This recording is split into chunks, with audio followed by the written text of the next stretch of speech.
Yes, indeed. What up? What up? What up? What up? What's up, Luke? I gotta cut my fan on. Oh, did he freeze?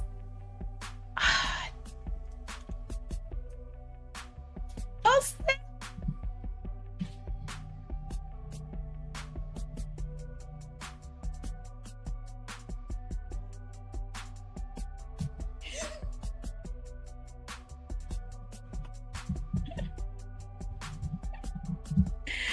What's up, y'all? What's up, everybody? Hey. What's up, everybody? They blue froze, y'all. So if y'all looking at this and he just over there doing this. What's up, y'all? It's Mika G, and welcome to the Blurred AF experience.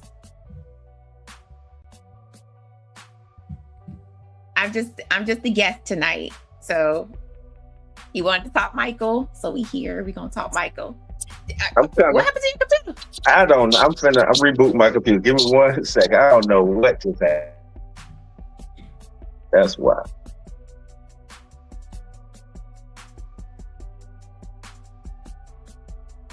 It just died on me. What's good, though, It Mika? just died. Nothing. What's up? What's up? Nah, I mean, it just froze on me. How you been, though, Mika? Life has been what Malcolm say? Life has found a way. Life has found a way. That's right. Yes, life has found a way. Yes, everything's been good.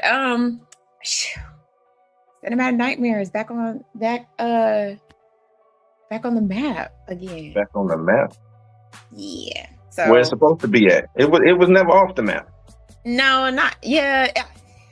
You're right. It was never off the map. We bike. We bike. We bike. Yeah, so we're coming back strong with game night on the 30th, and hopefully I can get confirmation from what's the name of the podcast? Hold on, I'll pull it up. It's a horror podcast that I just did not too long ago with I just had it. I think it's called the Nightmare Club. I think that's what it's called. The Night Club. The nightclub.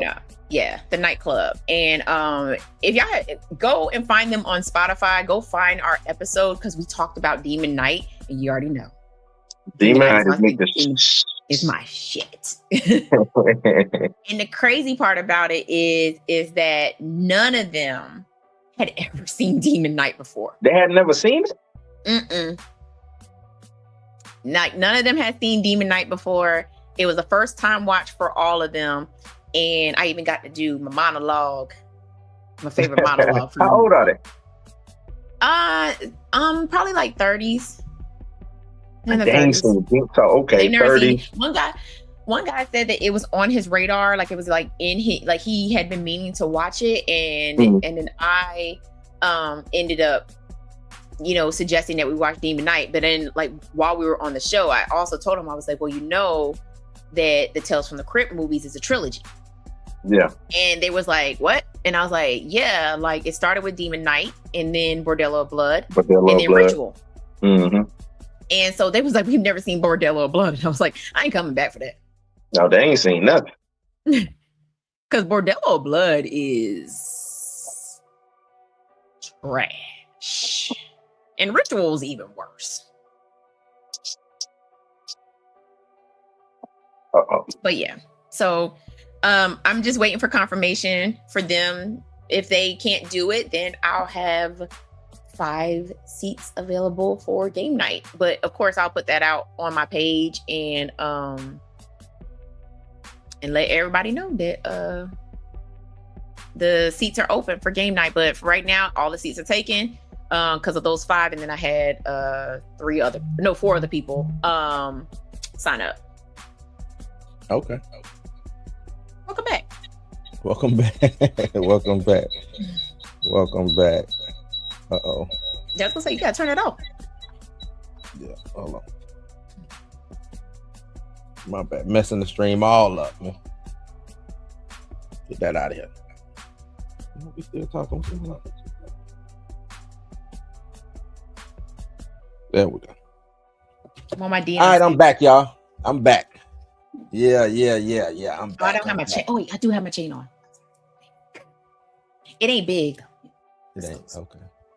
See, I saw you had the M chain on one. What you was where you was at? All Talks. Yeah. You had the M chain. I was like, okay, me. I know that was me on my Dion. That was on my. That's like my Dion stat. My Dion Sanders status. We got here blinging. What's good, people? What's good, man? Let's see who all in here. We just jaw jagging and talking. Well, you had technical difficulties. Technical difficulties. Marley Marr in the building. What's good? What's good? What's good? Professor Film Fan, how you doing? How you doing? Xavier Phoenix, the X-Man. What's good? What's good? What's good? Torian in the building. Torian say, "Hey, Mika, good to see ya." Hey.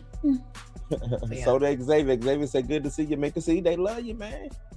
I ain't hate no Feige today. No Feige hate. No Feige hate today. Okay. Man. No Feige hate today. I don't think so.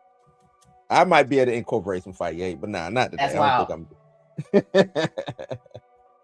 don't think they say you out there looking like Whitney in the early 2000s. Not Whitney in the early 2000s. You better lay low. Who else? Lawrence in the building. Hula gang. Hula gang. What up? Yeah, man. Miss Roberta in the building. Hey, Miss Roberta, how you doing? Oh, sorry. But yeah, man.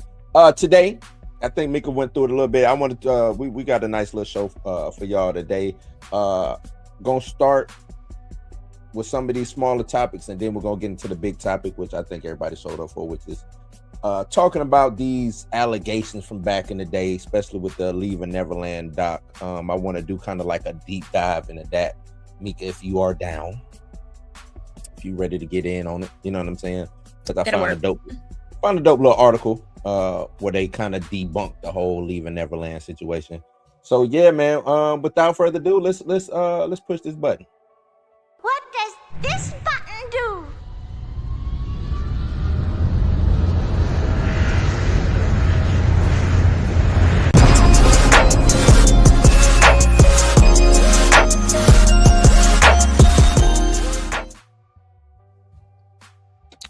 Yes, indeed. So, first topic I want to hit you with, Mika. It's Mother's Day. So, I'll do that first. Well, it's not Mother's Day, but it was Mother's Day. You know, happy Mother's Day to you, Mika. You know, appreciate it. Hopefully, you had a dope Mother's Day. What did you do? Matter of fact, let me ask you that. How was it and what did you do? If you did anything, did you just chill? I didn't do it. Well, my kid gave me waffles in bed, which was pretty cool. And then I laid in bed until 1:00 in the afternoon. And then my cousin was like, we're gonna order food from Texas Roadhouse. And I was like, all right, I'm on my way. And then we ate food and joked and talked, and we watched my Sixers get blown out by 30. Hey, look, man.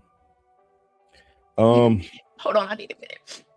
That's all right, because I'm gonna be booking tickets to Cancun later on tonight. So, you know. that 30 getting dropped on them hurt my spirit. I was like, and then somebody tried to call me out in the group chat, was like, sorry about the Sixers. And I was like, well, you want me to cuss you out? You better blame Miss Roberta in here. They do. But yeah, like I said, and to anybody watching, happy Mother's Day to you. Yes. And happy Mother's Day to all the mothers. Right, all the mothers out there. Happy Mother's Day, happy Mother's Day. So I want to get into top TV mothers. You know, we got to do this. I think we've done this before. I would kind of want to go back into it, revisit it if we can. Mika? Ain't nobody topping Claire Huxtable. Well, see, I found this list. Where is it at? Was it the IMDb list? I think it's this list. And And it's a that's dope list, somebody but it don't above have Claire. Claire Huxley. It don't have Claire on it, and this kind of, you know, what I'm saying, right? And that's Oh, why that's I want to racist. show it to you. They racist. It's crazy. They racist. So They I want to racist. go through it real quick, and then I'm gonna go into the other list that I found. You know, and let's just just kill this list. Let's just kill this list real quick, because I was like, what? Crazy. So they started off with number one is Marge. Marge, you know, let me shut up. Cause what? Marge is number one. She. Never mind. Come on, talk to me. No, I was like Marge is seriously, number like one? literally, Marge Simpson can't be number one because she's literally raising a hellion, and she never chin checks this child. Yeah, she kind of oblivious. She's a horrible mom. Very much so. And on Very top of much that, so. she's an enabler Yeah. for not just her She is. son, her husband as well too. Mm-hmm. And she be discouraging Lisa. Horrible mom. Get off the list. Get her off the list. I'm with you. It was weird seeing, and it's weird having her in the top, because I think this is just top 10. Having her in the top 10 is wild. Yeah. Having her in the top 10 is wild. How she Next. often overlooked. Is We she- overlook you because you're a bad mom. Who said she's over? Did somebody say she was It says in overlooked? the article. It says that women often, Oh, Marge I told didn't me read from that. a very young age that women are very often overlooked. She ain't overlooked. yeah. She's a she horrible don't- mother. She just don't deserve to be on here. So number one, Marge Simpson. I didn't watch Gilmore Girls, so I I ain't don't watched know Gilmore Lorelai. Girls either. I don't know who. I can't I don't know talk the bad name. about Lorelai. I'm sorry, didn't have my. That was not on my radar. She was but her they got daughter. Apparently, she was her daughter's best friend. That's all I could tell you. Okay. Never was into the Gilmore. Now I did like they threw Trudy Proud in here. Okay. I'll give They're you free. Trudy Proud because she Trudy would Proud. she knew when to chin check. She Penny. made things happen. Right. That's right. She made things happen. Mother of 3 or 4 if you count her husband, as the article says. Right. And her husband was a whole man child. Right. Mm-hmm. So I'm with that. Says she was the voice of reason and Yep. wisdom and an inspiration for us all. So I would remove her. I mean, not her. I would remove Marge and stick But her you're up. number one. Yeah, if Yeah. you're gonna have a cartoon mom as number one, Trudy should be that. Trudy should be that. Who was that? Who voiced her? That's what's her name? Paula J. Parker. Yeah. Mm-hmm. I'm with it. Rochelle from Everybody Hates Chris. Yes, this is a black mom, right? Oh no, all through and through. Stereotypical, like you say, through and through. Black mom. This kind of reminded me of my mama when she was a little Right. younger. Right. You know what I'm talking about? Yes, indeed. She raised her voice. You come a running. Oh yeah. So I'm not mad And at her. she kept her husband in check too. And I'm just glad that she even ended up on this list. You know what I'm saying? Because you talking about being overlooked. I'm pretty sure Rochelle was overlooked, A lot. aka the older Pam. This is The Pam. older and her. Pam. Yeah, that's older Pam. Older Pam. This married Pam right here. Yeah, she Not get where Lori overlooked. Grimes. Lori Grimes is a horrible mother. Not Lori Grimes. A horrible mother. Oh man, yes, Lori Grimes. Not only was she horrible, she's a horrible wife too. She's a horrible wife. She was horrible She all the way took me for dead and slept with his best friend and had a baby by him. Had a baby by him. Oh man. 5. I'm not mad. at Horrible Charlotte mother. Pickles. You don't like Charlotte Pickles? No. I guess. But she was like a working mom though. She was always But working. still, I get it. She's a working mom, but she's no. No I Charlotte Pickles. don't care for this character. No Charlotte. We'll keep it moving. No Charlotte Pickles. Did you watch that 70 show? I did. Okay. And he was an Okay. alcoholic. Yes, she was. Kept the bottle with her. but But it was given the circumstances that she was in, her husband was was a loser. But still, like given the circumstances, I mean, he he was hard on her, but she listen, I feel like she had all the liquid courage to stand up to her husband and take care of her kids. And take care of the kids. Yeah. You're not lying. You're not lying. Thank you, Lawrence. See, Lawrence got my back. She dropped her bad kid at her friend's house every day. Every day. The friend was the neighborhood babysitter, though. Nah, damn that. Friend with the neighborhood babysitter. And I think Tommy and Angelica were cousins. So you were constantly dropping your niece off at your sister's or your sister's house. At your sister's house. Yeah. Or your sister-in-law. Go work. Or no, not sister-in-law. Yeah, sister-in-law. At your sister-in-law's house. And was just like, all right, toodaloo, bitches. Sorry, Miss Roberta. Sorry, Miss Roberta. All right, I'll take it back. Not Jonathan raised Angelica.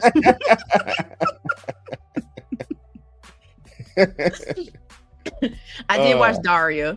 I didn't care for this mother either. Cause you go ahead. Cause she was always like, she was never supportive of anything that Daria did. And she's the reason Daria is Daria. Right. She's the reason why Daria is the way that she is and why Quinn was the way that she was. Mm-hmm. And I wasn't a big Daria fan though. And I know she spun off from Beavis and Butthead, which I was a big fan of, but I just wasn't a big Daria fan. And I think, I don't know, I wasn't the moody teenager like she was, so I didn't kind of like relate to her. Yeah. You know what I'm saying? But Lucille Bluth, never watched Arrested Development. Never watched it. Couldn't tell you about it. Modern Family. You watch Modern Family? I watched bits and pieces of Modern Family, but this, me too. This one, she's a good mom. Good mom. Okay, she's a good mom. I'm with that.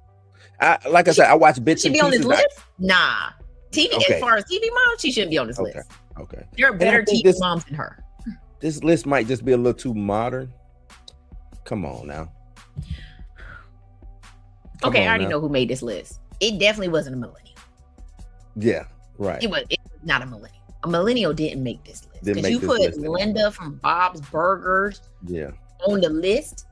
What's what they say about her. Linda is extremely embarrassing, but mostly hilarious. But what stood out for me the most about her is that she's always been a ride or die matriarch for her family. Oh yeah, she gonna stand up for her. She gonna stand up for her down family. For the family, but that don't necessarily mean. She good. She's not top list. Here we go. Okay, Lisa. I got questions about sister. I really do, because they was adopted by both of them, right? Yes, one was adopted by Dad, and the other one was adopted by Lisa. And if I remember correctly, they never went on a journey to find their parents. No. But they did go to that concert. Was it in Canada or Detroit? Where did they go? And they got. But they did go to that. They went to that concert. They go to that concert. I think she's a good mother because how they brought the family. You know what I'm saying? Bringing the family together. Right. Because she didn't have to go, and just because you got a sister over there, I don't have to go right with. You know what I'm saying? I don't have to do that. Yeah. So I think she was Professor they did in one episode they did. Now I gotta go back and watch Sister. Yeah, I don't remember that. I don't either. I do not remember that. Not Go Home, Roger. Go Home, Roger. Which is funny how they started it. If y'all get a chance, go and watch the Sean Stockman from Boys to Men has his own podcast. Yeah. He had Marcus Houston on there, and he explained the Go Home, Roger thing and how it came to be. Explained it before too. I'm gonna have to go back and rewatch it though. That's a good podcast. If y'all do like podcasts, his podcast I think is one of the better podcasts out there, especially coming from if you can. And I don't even know if I consider that like a music podcast. Because I would, because would you?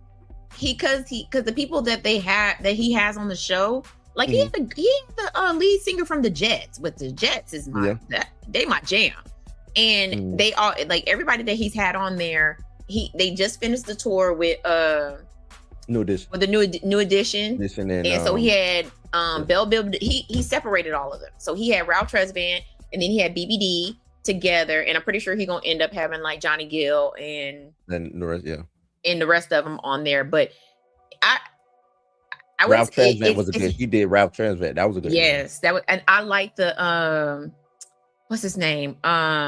He sing the song with Tamia. Eric. I can't remember his name. No, I can't remember his last name. But he told a story about Donny Hathaway. Okay. And if y'all have not seen, if y'all not listened to Sean Stockman's podcast, go and check it out. It's very, very good. And he has like all of our, celebrities that we grew up with, what I'm saying? They get to tell their stories, things like that. The Shanice interview was really, really good. She even sang "I Love Your Smile," and that's the other thing. They be singing on there. They do, but the reason he played the guitar and they start singing. The reason why I say it's not aligned like a music podcast is because of the way he interviews. You know what I'm saying? Like he don't, even though they get into like the musicality of certain things, he be going, he let them talk, he go deep. They be talking about other stuff, you know what I'm saying? Like it's like they just sitting down at the barbershop just having a good time, and they just so happen to bring up some music shit. Eric Benet, that's it. Eric Benet. Oh yes. And to confirm, in Sister, the twins found their biological father, Matthew Sullivan, in season 6. The episode is titled Father's Day. He was a white photojournalist, and the sisters learned he had been searching for them after they were separated and adopted at birth. Damn. White man missed out. But yes, I think I would say she's a good mother, Lisa. Yes. Salute to her. Yeah, because she didn't have to do that. She gonna be like, no. They got Judy Neutron from Jimmy. Yeah, you can tell who wrote this list. Oh, you can tell who wrote this list. I don't even want to speak Judy on this. Neutron. You know what? Next. I don't think there even is enough like screen. Okay. Malcolm in the Middle. That's a woman. Mm-hmm. She spent most of the show yelling at these kids. I mean, if that's love, I don't know who is that. She's entertaining as far as like entertaining as far as like a mother, like entertaining to watch, because she had to raise 4 lessons. Yeah, but I don't think you get no motherly lessons from her. Yeah, no. There's no motherly lessons from her. She spent most of her time yelling at them. Yeah. She's more like she's a superhero. Sergeant. Yeah, that's what they say. She's a fucking. I don't know which Malcolm in the Middle she watched, but Tanya Braxton. Now this is overrated. I mean, not overrated. Underrated. She's underrated. Because I used to watch That's So Raven with my daughter, and Takia, she don't get enough credit. Seeing her come from In Living Color and then being on this, kind of broadened. You know what I'm saying? Because she didn't have a big role on In Living Color when she showed up to do skits and stuff like that. But to see her on this, and I thought she did real good as a mother navigating Raven's psychic powers and dealing with Corey. Yeah, I'm about to say dealing with Corey. So I think I like seeing her on the list. I think this is a good. I think that's a good. I think, but Claire Huxtable ain't on this list. It's crazy. This list is canceled. She not. They got next. I don't know who that is. I think my daughter wrote this list or something, because like Peggy Hill, Reba. This is the last watched that show. Reba. Never watched. Never watched. Let's go to Peggy this Hill. other list. Peggy Hill. Oh yeah. This is the other list right here. 10 of the most. Okay, there we go. Woo! There go my girl. Yep. Where are we at? So they have Jean Stapleton as Edith Bunker, All in the Family. I mess with all. I mean, she deal with a racist husband, so who was a bigot, and who called her names to her face. Yeah, she should end up on an episode of Snap. Maybe she did. They just didn't film it. You know what I'm saying? She had a cast iron skillet. Maybe they should revisit it. Maybe they should do that'd be dope if they did like a parody Snapped with some of these the mom from Malcolm in the Middle's on there. She snapped and took out the boys and her husband. That'd be crazy if they did that. I could see. Yeah. You know what's funny? Family Guy. It was Family Guy. I want to say it's Family Guy. Family Guy did a cutaway of her yelling at them, and the dad went and picked up the back of the toilet seat and cracked her over the head, and he was like, "Boys, we're free." That's why I said she's a horrible mother. But y'all rock with this. Edith Bunker, Trace Ellis Ross, Dr. Rainbow Johnson. I think she was a wonderful. I think she on Blackish, yes. Right, on Blackish. I think they was trying to make her Claire Huxtable-ish. You know what I'm saying? Yeah. Everything didn't go over like Claire was just natural. You know what I'm saying? Yeah. Like it was just natural. But I do like how they incorporated with Rainbow coming from the hippies and kind of stepping into, even though she knew her black side. Because if you go and you watch the what was the spinoff prequel? Grownish. Is it Grownish? No, not Grownish. I'm sorry. The prequel. I can't remember. But I know what you're talking about. You know what I'm saying? They incorporated her being, her black side and her learning about being, you know what I'm saying, black and stuff like that. So I like her even to this day as an older woman, a mother still trying to navigate being half and half. You know what I'm saying? Right. Mixed-ish. So I do like that, but she couldn't get the Claire. Claire was just so natural. Oh, because you know what I'm saying? It just came out, right. And it was just so smooth the way Claire did it. But I thought she did a good job as old Bo.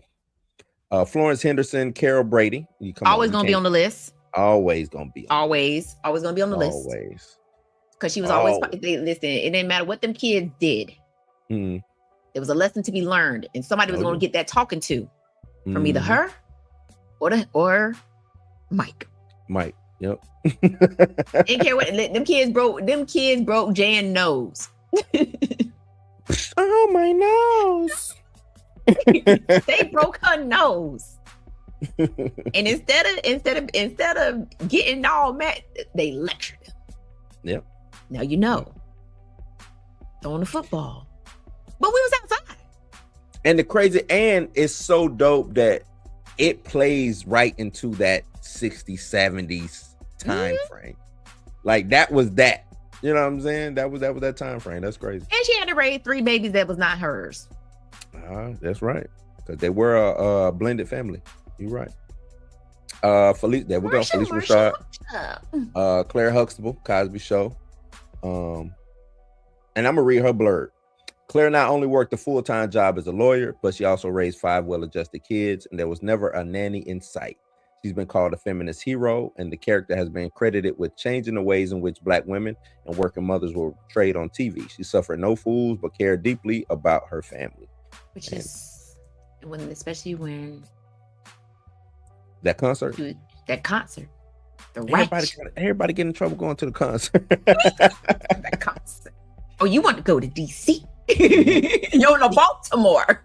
Baltimore. And I think the reason why Claire Huxtable was so cool, calm, and collected is because she was a lawyer. Yeah. She, as a lawyer, you can't have no kind of emotions or anything like that. You always got to be cool, calm, and collected. So when it came to her kids, she spoke to her kids as if they were on trial. Defendants or not defendants, being prosecuted. Yeah. So she would if her kids came at her sideways, she gave them that look. Oh yeah. And that's all you needed to know. Yeah. And I think the crazy thing is Bill, I almost called him Bill. Well, Bill Cosby's character, he didn't Cliff. He never even when she was going ham about the concert, he didn't say nothing. A word. But it was always like that. Yeah. If she started going off, he was just like. He just sit back in his sweater eating his sandwich. All the way to Baltimore with the ratchet to have big fun. He knew not to get in the middle of that. That's and I think the Cosby Show was so well put together and so well written. And that's why I think it's still to this day. I think if that was on syndication, is it on syndication? I don't think it's showing anywhere on syndication. Can you watch it on stream? I don't even think it's on a streaming network. So let's see. To the Googles. But that show has so many gems and classic moments and things you can learn from. I don't know why it would not be. I mean, I guess I know why. You know, the whole Bill Cosby. I think you still show that because it's needed. I think it's needed to be shown. You can watch it. It's on Philo, but you have to subscribe to it. So that's the only way that you can watch it, or you can pay for it and watch it on Amazon Prime for $1.99. Okay. That's per episode. Sonny Britton, Tammy Taylor, Friday Night Lights. I don't know who that is. Yeah. I don't know who that is. You ain't never watched Friday Night Lights? Nope. That's that Michael B. Jordan on that. You never watched it? No. That was him fresh off The Wire. That was a good show. It was remember the movie Friday Night Lights?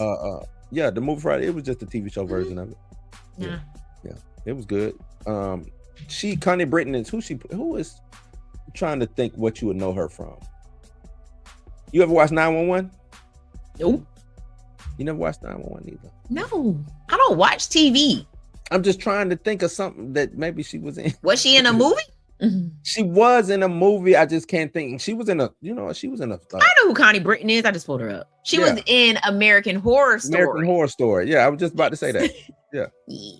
I know who she is. Okay. So she's a horrible mother in American Horror Story. Let me stop. So we're gonna take it away because well, you was bad in this one. Now she lost. Sophia. Sophia from Golden Girls. Listen, Sophia from Golden Girls. Mm-hmm. Anytime she took a jab at Dorothy or anybody else in the house, I'm here for her. I'm here for Dorothy. I wonder what. My thing is, these shows, Golden Girls, Cosby Show, they can be played to this day. You know what I'm talking about? Yeah. And it still works. Yeah. It still works. 4 women, retirement, down in Florida, just living their life, trying to be stress-free, man-free. Well, not man-free, but you know what I mean. Yeah. Having a good time, enjoying themselves. I think it works, man. It just works in any time period. I'll go back and watch the Golden Girls. No problem. I don't I don't agree with Florida Evans as being a good mother. Why? Well, it's good mother, bad wife. Enabler. Good mother, bad wife. Enabler. I would say disabler. That's what I would say.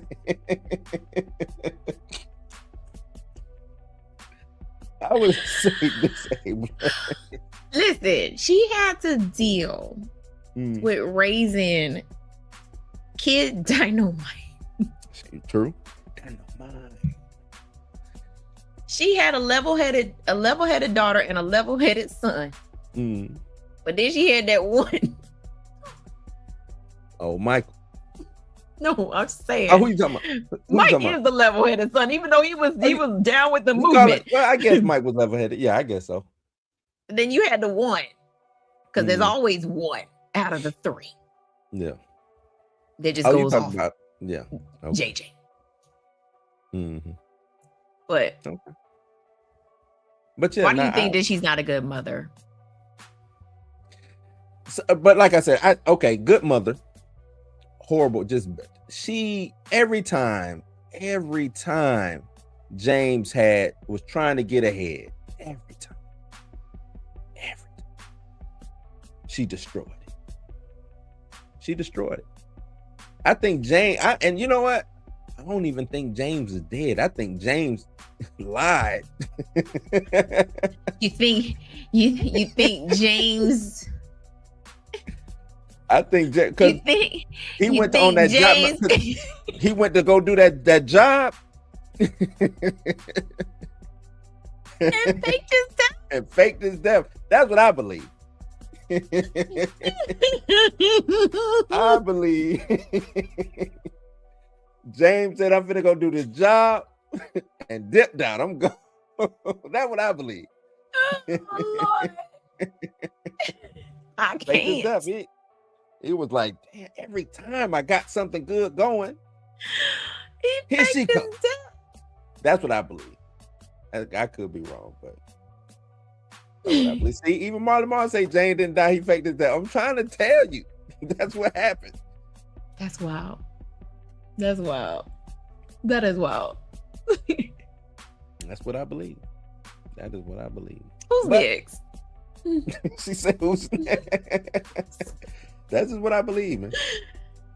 Peg Bundy, horrible mother. What did she do motherly on that show? Not now that I think about it. anything. She didn't do nothing motherly on that show. I think. What lessons can you learn from Peg? Nothing. Nothing. You learn nothing from Peggy Bundy. You learn nothing from Peggy Bundy. Not nothing. Oh, she doesn't man. do housework. She refuses to raise her kids. That's why Kelly and Bud was running them up. Run the rail. I'm gonna read. Let me see what the blurb say. It said, okay, she wasn't the typical mom or wife, but she definitely was memorable. Seagal portrayed a matriarch the likes of which hadn't been seen on TV before. She's lazy. She refuses to do housework. She doesn't cook for the kids. She spends money on frivolous items, and she and her husband bicker pretty much constantly. Well, maybe the last one is not unusual, yet she does pass down wisdom to her daughter Kelly, including some from her own mom. My mother taught me 2 things: never feed a man when you can feed yourself twice. See, you don't learn nothing from. Keep going. And if you're going to rot on the couch in hell, the least your husband can do is burn right beside you. Yeah, we good. So what did we learn? Yeah, we good on Peggy. Peggy, we good on you, Shawty. I don't even know how she made this list. Yes, memorable. Yes, very memorable for being lazy and being lazy. Okay, that's it. Being lazy and being lazy. Yeah. Oh, wait, I'm sorry. And being like, ow. Shut up. Who I want to throw punch her every time. Here we go. Marge is Not back. Marge Simpson against. Marge is back. Marge say, hey, I'm here to stay, y'all. No. I'm here to stay. We already talked about Marge. I don't think we need to in that little blurb it says that it doesn't mention her kids. Yes, she does support her kids. She has supported them. However, come on. You're raising a hellion. You literally Bart could burn down all of Springfield. Yeah. And she would not blink an eye. She'd probably get him the gasoline. Right. She probably dropped him. Yeah. Blurb says another mom who puts up with less than ideal husband. Marge is the rock in the Simpson family, patiently tolerating husband Homer, his drinking habits, his laziness, his inappropriate comments. The list could go on and on. And okay, but she has been a huge supporter of her 3 kids throughout 30. She is a huge supporter of the kids. Like now, you talking about enabler? What Maggie do? Maggie. What Maggie do? Yeah, Maggie don't do it. I mean, she sucked that past. She support Lisa. She like Lisa, especially in the Simpsons movie when Lisa got her heart broken by that little boy, because they had to leave and she had to leave her little boyfriend behind. She's supportive. She's always very supportive of Lisa, but she also be putting Lisa down at the same time and letting Bart get away with murder. True that. Yeah. Okay, Marge. Mandy Moore, Rebecca Pearson. This Is Us. I know you watch This Is Us. No, I don't like to cry. This Is Us, such a good show. And yes, if you are of the sensitive kind, of the sensitive folk, yeah, I'm pretty sure it could be some waterworks. I support Mandy Moore's Rebecca Pearson being on the list of moms. She did right by the little black boy that they adopted. Oh. She did do right. Even when what I liked about This Is Us, and especially when dealing with her, it seemed like she was always trying to be better whenever she came up with a mistake that she would make or something that she found out, you know what I'm saying, whether it was something that was selfish, something dealing with what was his name on there? Oh damn, I can't remember his name, the black boy. But Sterling K. Brown's character, that you know, when he was young, she was like, no, I'm gonna make sure that you go over here and kick it with, you know. At first she kind of pulled back from, like, because I think the episode they was in the pool, right, and he was playing with the black kids in the pool, you know what I'm saying, and the other black mom came down and said something. She acted like the typical white mom, came and got him, blah blah blah, and the black lady told her, like, You know what I'm saying? There's some black. I can't remember the exact words. I want to say it. I'm gonna have to find that clip. But she blacked out on her, and she was like, "Damn, Randall, that's it, Randall." She blacked out on her, and made her rethink her whole situation. She went over to that black mom and said, "You know, I'm so sorry." Blah blah blah. I don't know. Yeah, I think it was about the haircut, about his hair or something like that. So she asked, "Well, where can I go get his haircut at?" Blah blah. And they had to, you know what I'm saying? So she had to figure out how to deal with this black child. And I'm glad that she did it by going to black folks to figure it out. You know, that's a good mother, Savannah. Yeah, that's a good mother. Even though I think she did do his daddy dirty. Oh. And she gets points taken off of that. Because his daddy. That's not a good mother, Savannah. Yeah, his daddy was looking for him. She knew it and she didn't say shit about it. Ooh, that's a bad mother, Savannah. So so that's one thing. But the show is good, and I think like I said, but that's the mistake that she made, and she had to end up fixing that mistake. You know what I'm saying? That as a person, that's all you can really do. You know what I'm saying? And teach these lessons, and she ended up losing her husband in a fire and all types of stuff like that. So but is what it is, man. I think that's the whole list. Yeah, that's the whole list off of this one. I like this list. This is a pretty dope list. So happy Mother's Day, man. I just Wait a minute now. Hold up. Wait, did I miss somebody? Not we missing Vivian Banks. Oh shit. Excuse me. Oh man, you're right. And I'm talking which one? Dark skinned Vivian. What? Which one? You're right. They didn't have Vivian Banks on there. Gotta include the original, the OG Vivian Banks. I'm Viv. Well, and that's what I was about to say. Shade to the Vivian Banks who played in Bel Air, because she did an awesome job playing Vivian Banks as well too. But if I'm gonna give love to a Vivian Banks, it's always gonna be the OG, because she killed him in that dance. I'm gonna say Jade Kyle. I'm not mad. I was just about to ask Mika, who do you think, who would you add to some honorable mentions, or just add to? I think they're missing a lot of the black shows that we grew up on, you know? Like give me an example, because we got like Florida Harriet Winslow. Harriet was a good mother. For me, Family Matters was like the white version of the Brady Bunch, just minus the blended family. Because everybody had a lecture at the end of the day. I didn't. And I agree. I think Harriet should be on there, but Harriet was so, watching the show, she was so removed from the show. She only showed up to do something motherly, and then she was out of there. If it wasn't Carl, if it wasn't Laura, if it wasn't Urkel, you know what I'm saying? If it wasn't Myra when she showed up, like the mom was, and that's why to me it was so easy for them to replace, to unviv her doing that, the last 2 seasons, I want to say. Yeah. That's what made it so easy for them to kind of replace her, because the way she was written, even her sister got more shine in the show than she did. This is true. You know what I'm saying? True. So her sister's also a good TV mom too. Yeah, there you go. If somebody going out of that show, I would say she would be she should get the TV mom. Yeah, and Judy never came back down. She did. Judy went upstairs. Judy went upstairs and never came back. She turned on Luke's Freak Show. Luke's Freak Show. Something just trying to tell you. She turned on Luke's Freak Show. Luke's Freak Show. The next time you saw her, she was. You know what? I'm not doing this with you. I'm just saying. What's her name from Parenthood? I thought we said that already. That was on the other list. No, Parenthood wasn't on the list. Oh, Parenthood. I'm thinking Parenthood. The Robert Townsend show. Yes. Okay. Yeah. Yeah. And I like her. Rest in peace too, because she passed away about 3 years ago. Mm-hmm. What about beautiful?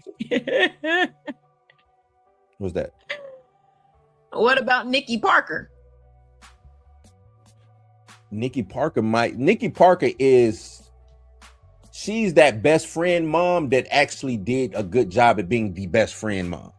Yeah. You know what I'm saying? Like, cause she was right. She went to school with you, like, you know what I'm saying? Like, Right. being a best friend, because it's hard to toe that line or whatever you want to say. But I think she did a dope job at doing that.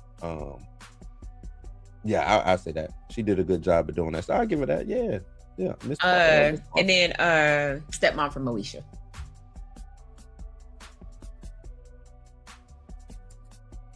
I got to think on that. I think I feel like this. Moesha did her so dirty, and it wasn't justified for her going to do back that. and that is a toxic show. It really is. It's a toxic show if you go back and watch it. There that family it looked, growing up watching that, it looked like it was a dope little family dynamic. I watched it when it came to Netflix. I was like, nah, this ain't the best cohesive. This ain't what I remember it was. I'm gonna take y'all all the way back though. Okay, go ahead, Boo. Go ahead. No, go ahead. Finish. Oh no, I was just gonna say that. But I'll give you that. I think she worked with what she could. She was dealing. Then once Ray J showed up, that was a whole total. I don't even know why they did that. I don't know why he should have just kept being the cousin or whatever he was, and then they because he was the cousin at first, like, and then he became a love interest. I was like, so he's a totally different person. What? No, he became the brother. Remember? Oh yeah, that's right. Yeah, that's right. The brother. He started as a cousin, like, and then they found out he was like, what's his name, son, right? Mm-hmm. Which made him a deadbeat, kind of on some deadbeat type ish. And then they lost Miles. Yeah. Mm-hmm. And Miles was never recovered. Nope. And she said the season after that, they kind of started writing her different. And she said they did that because she went and said that she don't know why y'all made him into being this type of a person when this was never what it was during the show. All the other, all the other seasons. Now all of a sudden he got this son out in limbo and he just playing in our face like that. So she had went and voiced her opinion on that, and she said the reward for her doing that was them slowly writing her out of the show. That's wild. Mm-hmm. That's wild. Yep. Okay, I'm gonna take y'all way back. Thea. Not Thea. I didn't. You know what? I know why Thea wasn't a good mama. It's an early Brandy show. Yeah. Ray J was on that too. Reason why I didn't like Thea, because the little boy, the son, his haircut pissed me all the way off, Mika. You ain't a good mama if you letting your child walk around with that. It wasn't even a soup bowl. It was like a plate. It was like I don't even know what you call it on the top of that boy's head. That made me so mad, man. I was, you know what? Let me find. I'm gonna find it. I'm gonna show y'all because some people. I need y'all to feel my pain. Yes, Marla Gibbs from 227. Yes, too. Yes. That's a good one. I need y'all to see this haircut. That boy should not have that little. Not this boy should not have had this haircut. That's wild. Should not have had that, man. Should not have had it. How long did that last? It wasn't even what it did, 2 seasons, maybe 1 season. I think so. Hold up. Give me a good. I need a good. It was on from 1993 to 1994. Yeah, 1 season. It has a 7 rating on IMDb. No, it was a good show. You got to think. Back during that time, we was throwing a lot of shows together, trying to see what would stick. Thea was not a bad show whatsoever, and I do think she was a good mother. Besides the damn boy with the haircut, it's just this haircut is. They just won't let me see the damn haircut. I think back then they were just finding the kid and saying, all right, he got to give him a high top. And they just cut around and sent them out there on stage, man. That's bad. What about Debbie Allen and LL Cool J? What was that? In the House. In the House? Yeah. Yeah.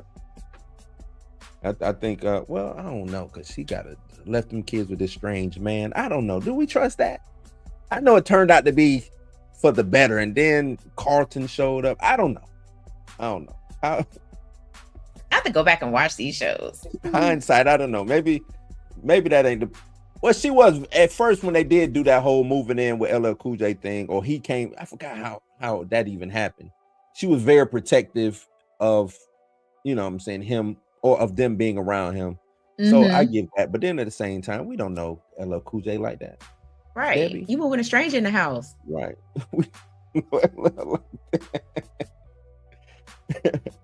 Big mama. Who we talking about, Big Mama? You know, we don't know who we talking about when it comes to Big Mama. Oh. Tasha Mack was not a good. No. Not Tasha Mack. No, Tasha Mack was not a good mother. A horrible mother. No, Tasha Mack. She loved her son. Like she I loved give her her son. that. She loves Yeah, her son. she did. I will give her that. She loves her son. But I think that, and this has just been a try and true. Well, it's been proven that you can't be the manager for your kid. You can't be the manager for your kid. It's always gonna go wrong. Mama from Cooley High. No, it was Sandra Quartermain from Hang with Mr. Cooper. What was Mr. Cooper to them? Because that's another situation where they moved in this strange man. He wasn't kin to none of them, right? No. I think he knew what you call it from like high school or something. Not the mother. No. Him and Sandra. I think him and Sandra were brother. Were they brother and sister? I gotta see now. Cousins. Okay. Cousins. Soul Food. We do not talk about Soul Food. Oh, Big Mama from Soul Food. Big Mama from Soul Food. She did the best she could do. But them kids make it hard for her to be a good mother. I mean, they was all adults. Right. It was all adults, but them kids. As my good friend has says, once your kids become adults, you are no longer their mother. You are now their advisor. Yeah. / mom. But you become an advisor. You can't tell them kids what to do. You can't tell them. You can't live their life for them. You just advise them, and that's it. That's all you can do. And then let them navigate the best way that they can. Who was Bernie's wife? I was talking about from the Bernie Mac show. Yeah, from Bernie Mac show. She was a decent mom, but I think Bernie was like the parent for both. I think Bernie parented both sides. You know what I'm saying? I think he did both things. He was like the husband and the wife in the situation. Kalita Smith. Yeah, Kalita Smith. But do you agree with that? You think, if you go back and watch that show, I think she was just kind of supposed to be the voice of reason. You know what I'm saying? Like trying to keep Bernie from throat punching them kids. I mean, watching the show, and I just recently watched an episode. He played both roles in the house. Yeah, because those were his sister kids. His sister kid, and she couldn't really step in as a quote unquote step parent because those were his kinfolk. Right. But y'all let us know. Yeah, let us know about if you got any other mothers that we missed or whatever, man. And like I said, happy Mother's Day, happy belated Mother's Day to all the mothers out there. I hope y'all had a good Mother's Day. Let's keep this thing moving, Mika. It's a topic that I know you have much disgust for. The Fast and the Furious, Mika. Fast and the Furious. Hey, don't care about the show. Next topic. Fast and Furious, man, getting a TV series or in the works. Fast and Furious TV series in the works. With Vin Diesel doing executive producing. Where does this go? I mean, and that's what I'm going from. Where does this go? I'm not mad at them if it's because in the works could be Vin Diesel went and knocked on somebody's door and said, "Hey man, what y'all think about a Fast and Furious television show?" And they said, "Hey, we'll get back they to was you." like, because he was like, "Hey, let's do Fast and Furious 12, but we go back to streetcar racing." And it was like, no. He's like, "What about a TV show?" It was like, "We're listening." Maybe. I don't know, Vin. We'll get back to you. Like, I just don't know. And you know they did a cartoon. They had a Fast and Furious cartoon on Netflix. Did you know that? No. Yeah. Well, I don't even like the Fast and the Furious. I know. That's why I said major disgust. Like after I'll say after Too Fast, Too Furious, Mm. I lost all kinds of interest, and the only reason why I've seen Fast and the Furious movies after that is because somebody dragged me to the movies to go see it, and I just be like, "This is stupid, y'all. Why are they in space?" It's Too Fast, Too Furious. Is that the best one? To me, Or is it up there? the first Fast and the Furious, because it was mainly about street racing, right? Mhm. And you know, Eject and those them Speedo doing boys. whatever they needed to do, which was robbing trucks and banks and stuff like that, so that they could continue to street race. Yeah, right. And then So they you can had get Brian more show parts for up, their and car. Brian shows up as an undercover cop to try to Mhm. bust their ring or whatever, and then it went left, and they became spies and superheroes. Because how did the Rock pull two chains together and smash two helicopters? Well, Hey, Idris Elba was super black. What do you call himself? Black Superman. how did Vin Diesel drive down a dam that was cracking and I'ma still tell you made it? I enjoy the Fast and Furious franchise because when I watch it, I just take my brain out my head, sit it on, you know what I'm saying? Like, because it's like you said, after I would say even after 3, after Tokyo Drift, to me, it just stopped being about car It racing. became about family. Yeah, and It became about family. But it just car racing be damned. Like you said, Yeah. now it's it became a typical buddy cop type, you know what I'm saying, movie or whatever. They bring Vin Diesel back. He's no longer the bad guy. He switched, you know, all of this other stuff. But I enjoy Brian becomes a bad guy. Brian becomes a bad guy. He's right. He's ain't no work with longer his a kids no cop. more. What? Yeah, I mean, they had to do it. They had to do it. Honestly, and I agree with what Lauren said. When Brian rides off into the sunset and Vin Diesel's character goes the other damn way, y'all could have stopped right there. That one made too much money. I think that might have been the highest gross. grossing one. It was too Y'all much coulda money. stopped. And the They had reason to why come is back. because it was supposed to be the last one. It was had to come supposed to be back. the last one. And that's the reason why it made so much money. Because people was like, oh man, it's the last one. We're gonna be able to see Brian in the movie. Mhm. And yeah, y'all should have stopped. Come on. Nope. We in space now. In a Going to space. DeLorean. Bring Luda and Tyrese back. We're going to space. Oh, we also brought back what's his name, even though he died. Oh yeah, Justice for Han. Brought Han. Y'all brought Han back and he died. What are we doing? What? To get back on track with the TV series, what if the TV series goes back to actually being about street racing? Would that fix said Fast and Furious issue? Honestly, no, because people are too much. They're too invested in the tomfoolery, and like seriously, people are too invested in the tomfoolery. It's not like would we love to see it go back to street racing? Sure, but y'all done already made that hard left, Yeah, and you drifted into no man's land. So now you got to continue the tomfoolery and have people jumping off of bridges and landing safely in the ocean. Who plays in, like, do they get Bow Wow to be in this TV show? He does TV. Listen, Do we get Bow Wow? way Bow Wow looking right now, the way his body looking right now, yeah, he can go ahead and be in the Fast and Furious. Bow Wow had to get in that gym, man. They was talking bad about him. Nah, he not. I just seen him in concert. He look good. Yeah, that's what I'm saying. He had to get in that gym. They was talking bad about him. Oh, they was. I'm They glad- also I'm talking, glad that he y'all was ain't got talking the bad fat about face. Jay Boog, and Jay Boog was like, "You gonna get this dad bod?" And I was like, "You wildin'." Well, Jay Boog carries a different trauma. Different choice. I can't. Cares a Oh, different. who do you, again? Let's get back on topic. This thing.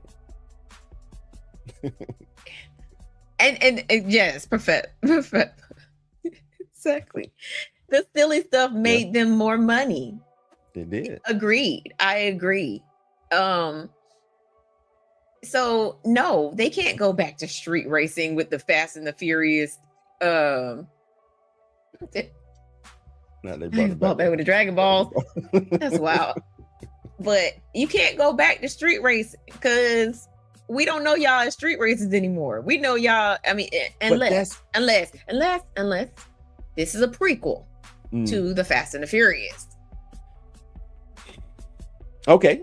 Would you watch that? Would you watch a This was prequel to a young Vin? young Do we get the Diesel, same Vin Diesel that Letty. played the young Vin Diesel in what was that part? No. Whatever part we on. I can't even remember what part we on. We're on 9, 9. 10. So that would have been 9. He would have been the young Vin Diesel in it. Nah, we don't get that Vin Diesel. We get somebody else. Do we get Maybe. and this is you know what's so crazy? And the more I think about it, damn, I don't want to talk bad about Fast and Furious, but they bring in John Cena as Vin Diesel. As his brother. As his brother. So that's what I said. If it's gonna be a prequel, then yes. Now we get the backstory about, you know, the brothers and their father dying, you know, in the race and things like that, like everything leading up to that, probably, or everything, or maybe that's included in it, and we go into deeper territory about their relationship and things like that. Maybe I can see that. They or did nothing like each other. They they had two separate moms. No, they had like a mother in the middle of having them, like it was a mother removed. Like they was nowhere. None of that in. They're being biracial. This is Hispanic and John. Just crazy. What else? So yeah, I think if this is going to be a prequel to the Fast and the Furious, how they set that up, maybe it's needed, maybe it's not, maybe it's Maybelline, but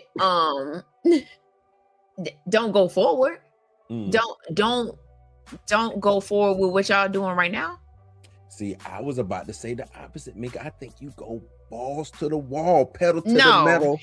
No. Superhero speed racers. No. Working for Mr. Nobody. No. This is the only way that we end it. Mika, if you come out with a good Fast and Furious show, you're gonna get more Fast and Furious. And I don't basically you telling us Fast and Furious 10, 11, 35 is gonna be a TV show. No, if they do what you do, because you coming up with a good show, a prequel would work. I'm trying to get it out of here. I'm trying to say go balls to the wall to get them out of here. Like, all right, Peacock will be like, I bet you it's gonna be a prequel. I guarantee it's gonna be a prequel. And then we're gonna get another Fast and Furious. Because here's the thing. Here's the thing. Vin Diesel couldn't be in the show. He's executive producing it. That don't mean he ain't gonna be in it. It's a prequel. It's a prequel. Oh, you saying he gonna be in the prequel, or what if he? What if he ain't gonna be a part of the prequel? What if he's narrating it? See what I'm saying?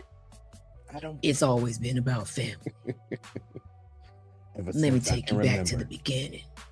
When I used to, and then it's gonna show how he built his crew up. Man, y'all better put me in the writing room. What if they do this after this final Fast and Furious? Vin Diesel dies or is on his deathbed, and then it's him narrating from his deathbed about, like you said, him putting the prequel together, him putting Jesus the crew. Christ. Live my life a quarter mile at a time. A family. Family.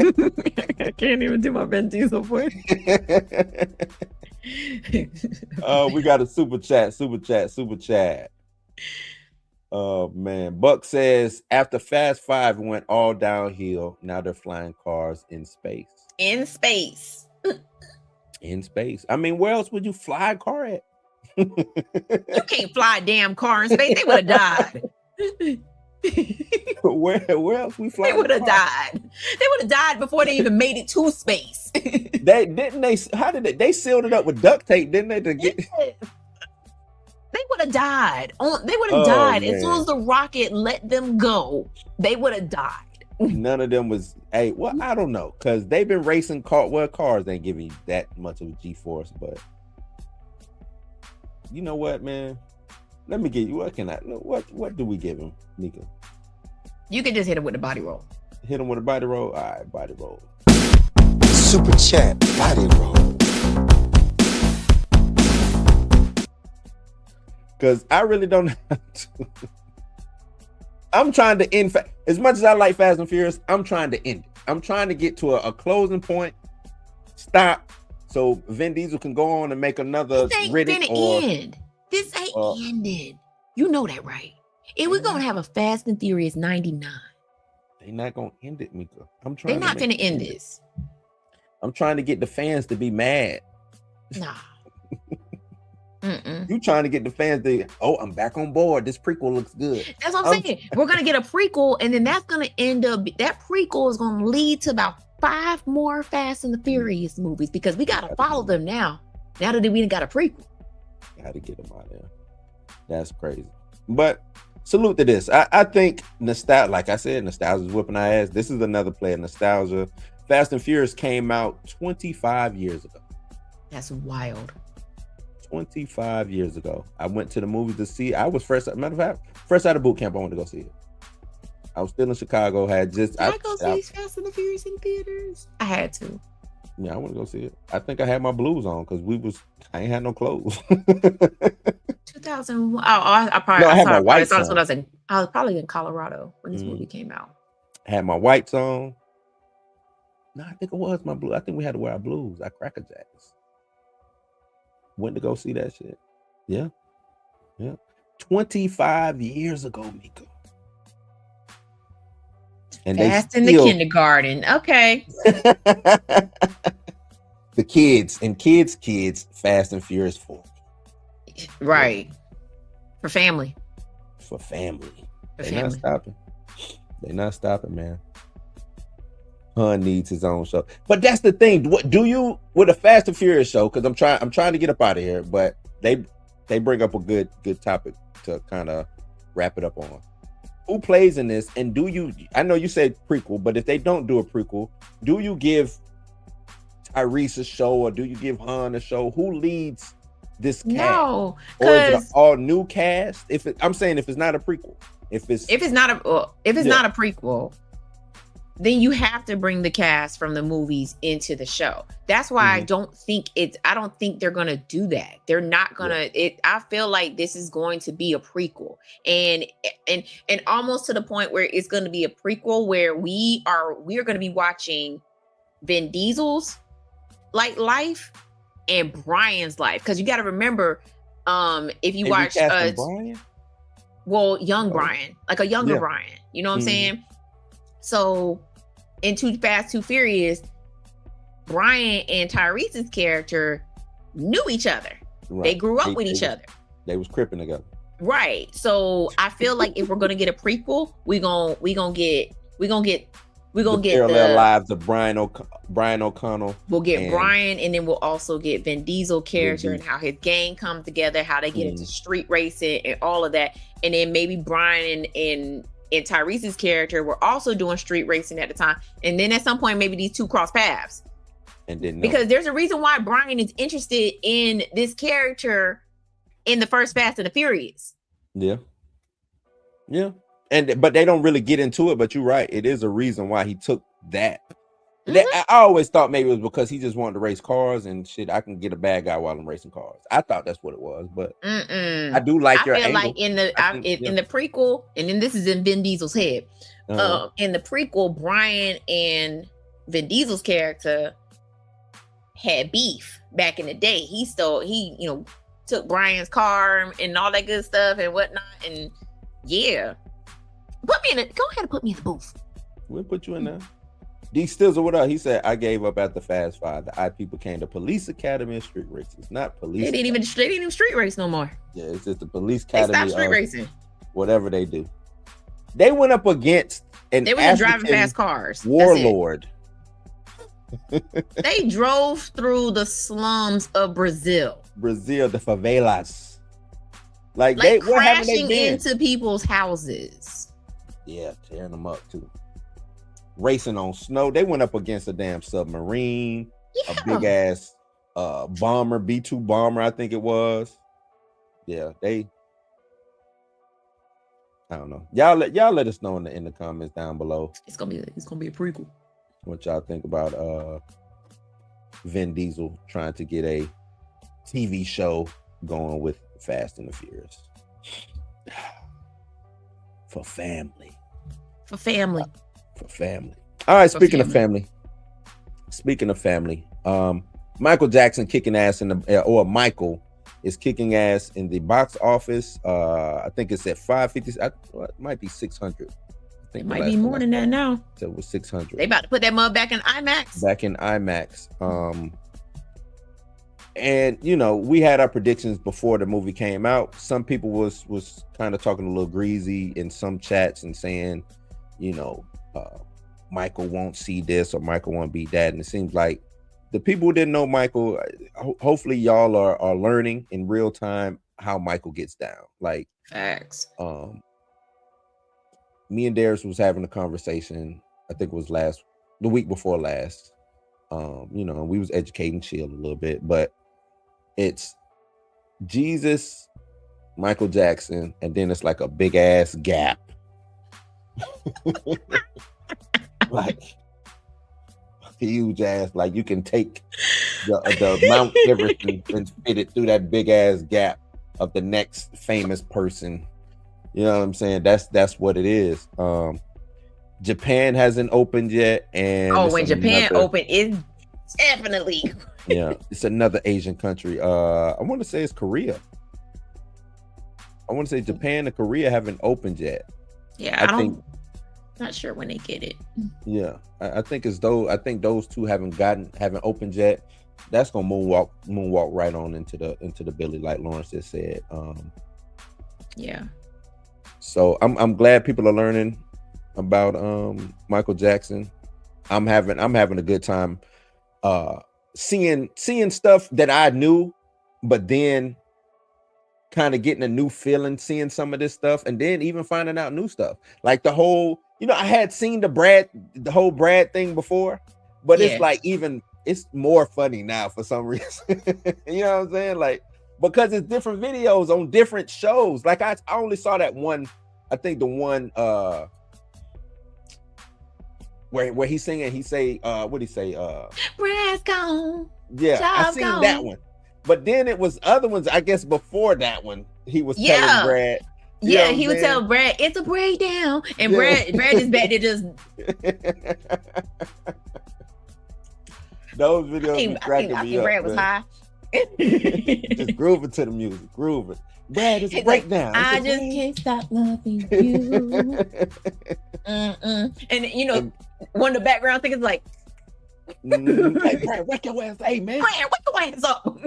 Hey, kill the drums, Brad. Kill the drums. Nope. No, Brad was the dude on the keyboard. On the keyboard, yeah. I'm sorry. He was the keys. Hey, man, quit playing the damn keys. What's wrong with you? And the only reason why I know that is because I went back and watched all of Michael Jackson's concerts on YouTube. And I want to say it's the Bad Tour. So the Bad Tour, he runs up there with Brad and they do this little thing where they dance. And I was like, yeah. You got fired like 15 times. I know you got fired 15 times. But yeah, even when but he kept messing up on I Can't Stop Loving You. Maybe Brad he did it in he did it not with I Can't Stop Loving You. It was another song too.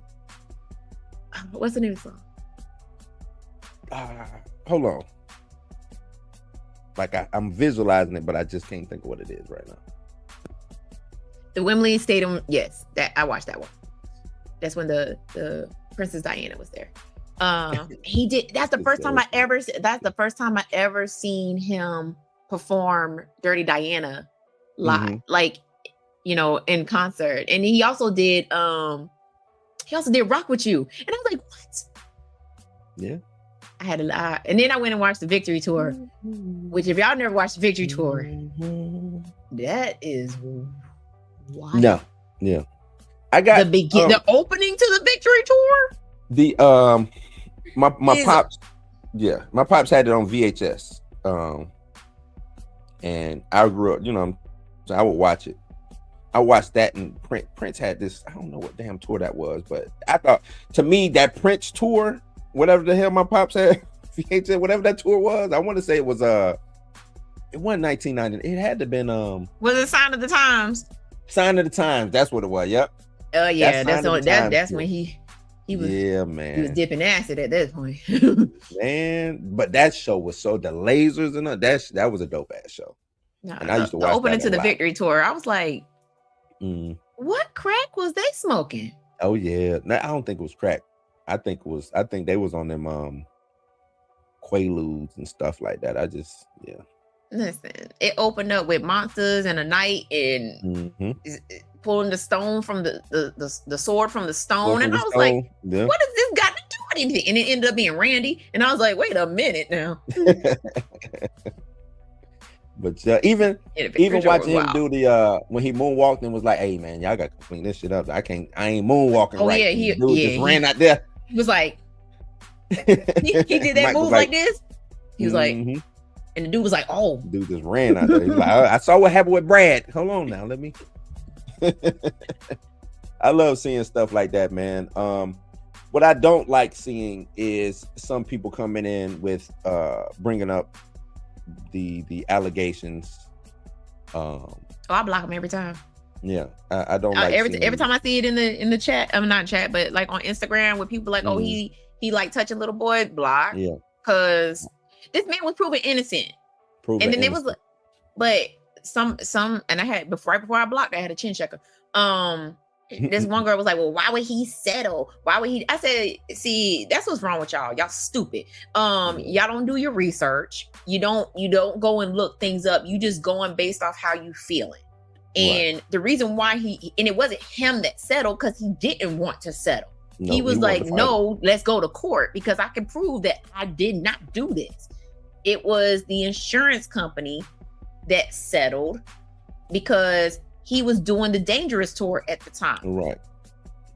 And so he never settled. He never settled. They say he would have lost $100 million.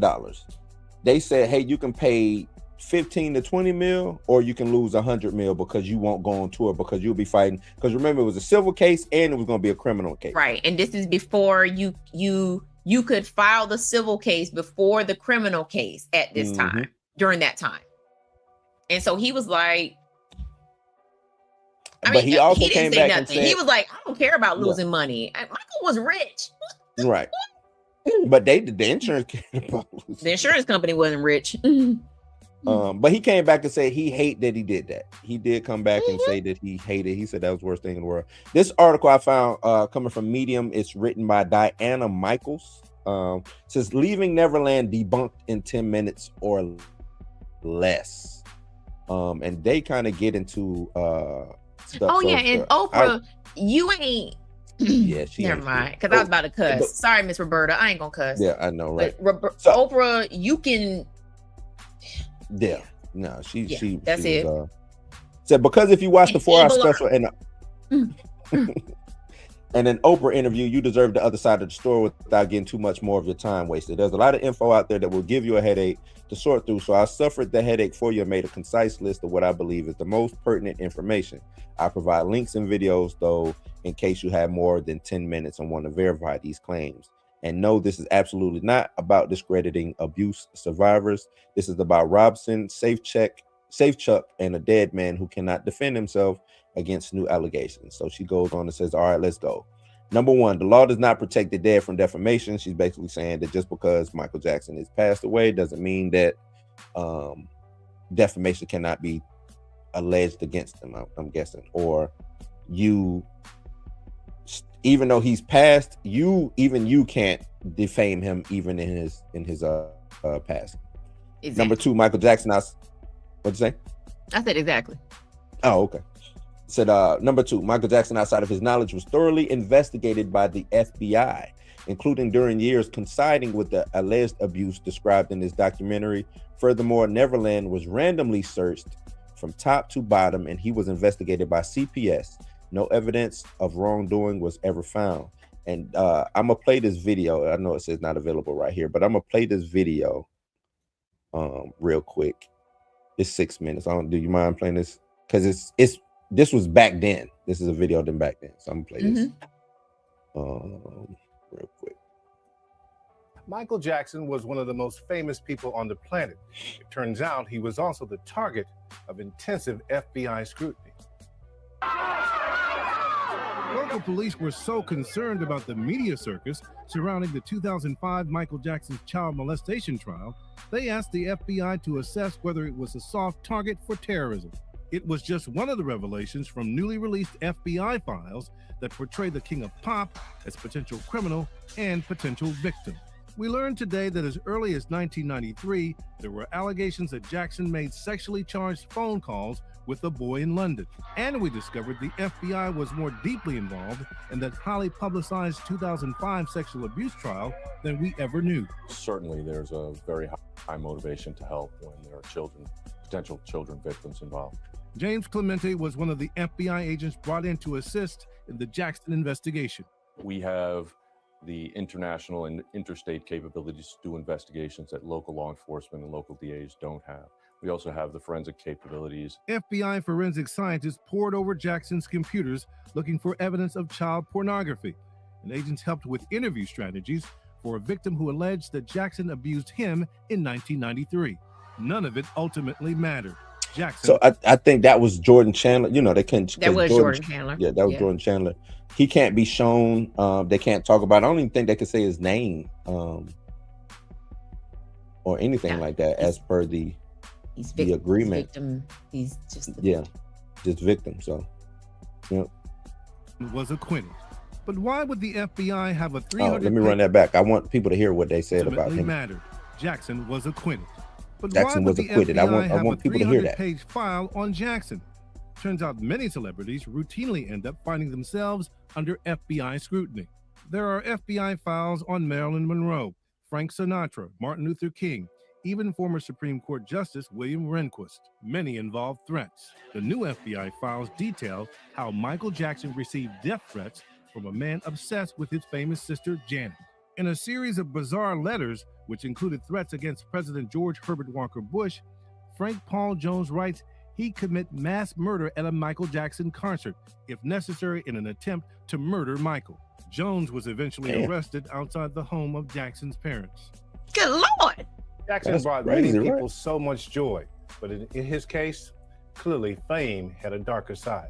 Robin? It did, Pierre. Joining us now from Los Angeles, our attorney Brian Oxman, who has represented several members of the Jackson family for something like 20 years now, including Michael. And from Washington, Brad Garrett, ABC News consultant and former FBI agent. Gentlemen, thank you both for joining us. I want to start with you first, Brian. So what's crazy, I'm going to pause real quick. What's crazy about even watching this, seemed like the FBI came to Michael Jackson's defense, and then we get the lawyer. You know what I'm saying? Like, I'm not understanding how this didn't permeate throughout the zeitgeist, but the negativity did. No, it was because and it's not just this day and age either. It's people are always going to, because nobody wants to be the one that said they don't believe the victim, right? Mm-hmm.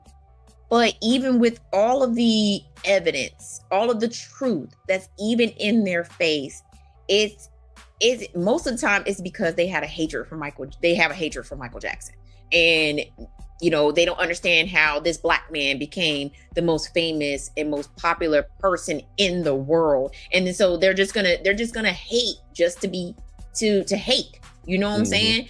And so they're going to be like, oh, he liked touching little boys. Even though he was acquitted, the FBI found nothing. His lawyer is basically telling like this man is innocent, y'all. And people are still going to do whatever they whatever hate they have in their heart, you know what I'm saying? They're just gonna do it, and that's the problem. Yeah, is that even Michael? I mean, granted, I was about to use Chris Brown as an example, but Chris Brown constantly keeps himself in trouble. You know what I'm saying? So he's a little bit. Yeah. That's a whole different animal. But in Michael's case, it's been proven. This man was acquitted. This man is he's still being scrutinized from the grave. Like, he's not even here to defend himself. And so when we get biopics like Michael, people want to see, I want to see about the allegations. Yeah. But nobody does their research. Nobody does their fact finding. And you literally went and found a video on YouTube that's telling everybody that Michael was acquitted and the FBI had nothing on him. And people are still gonna be like, well, I believe the victim. The victim's lied. And they're going and in this debunking, they are going to talk about that what happened with that, because like you said, Michael wanted to go to court. Yeah. After the settlement happened, guess who didn't want to go to court no more? They didn't. The victim did not want to go to court no more after they got the payoff. But you play some more of this. You know what? I had read something somewhere. I forgot where I read it at, but they basically was like, they told the victim was asked to, hey, after Michael had passed, they was like, why don't you just come forward and tell the truth?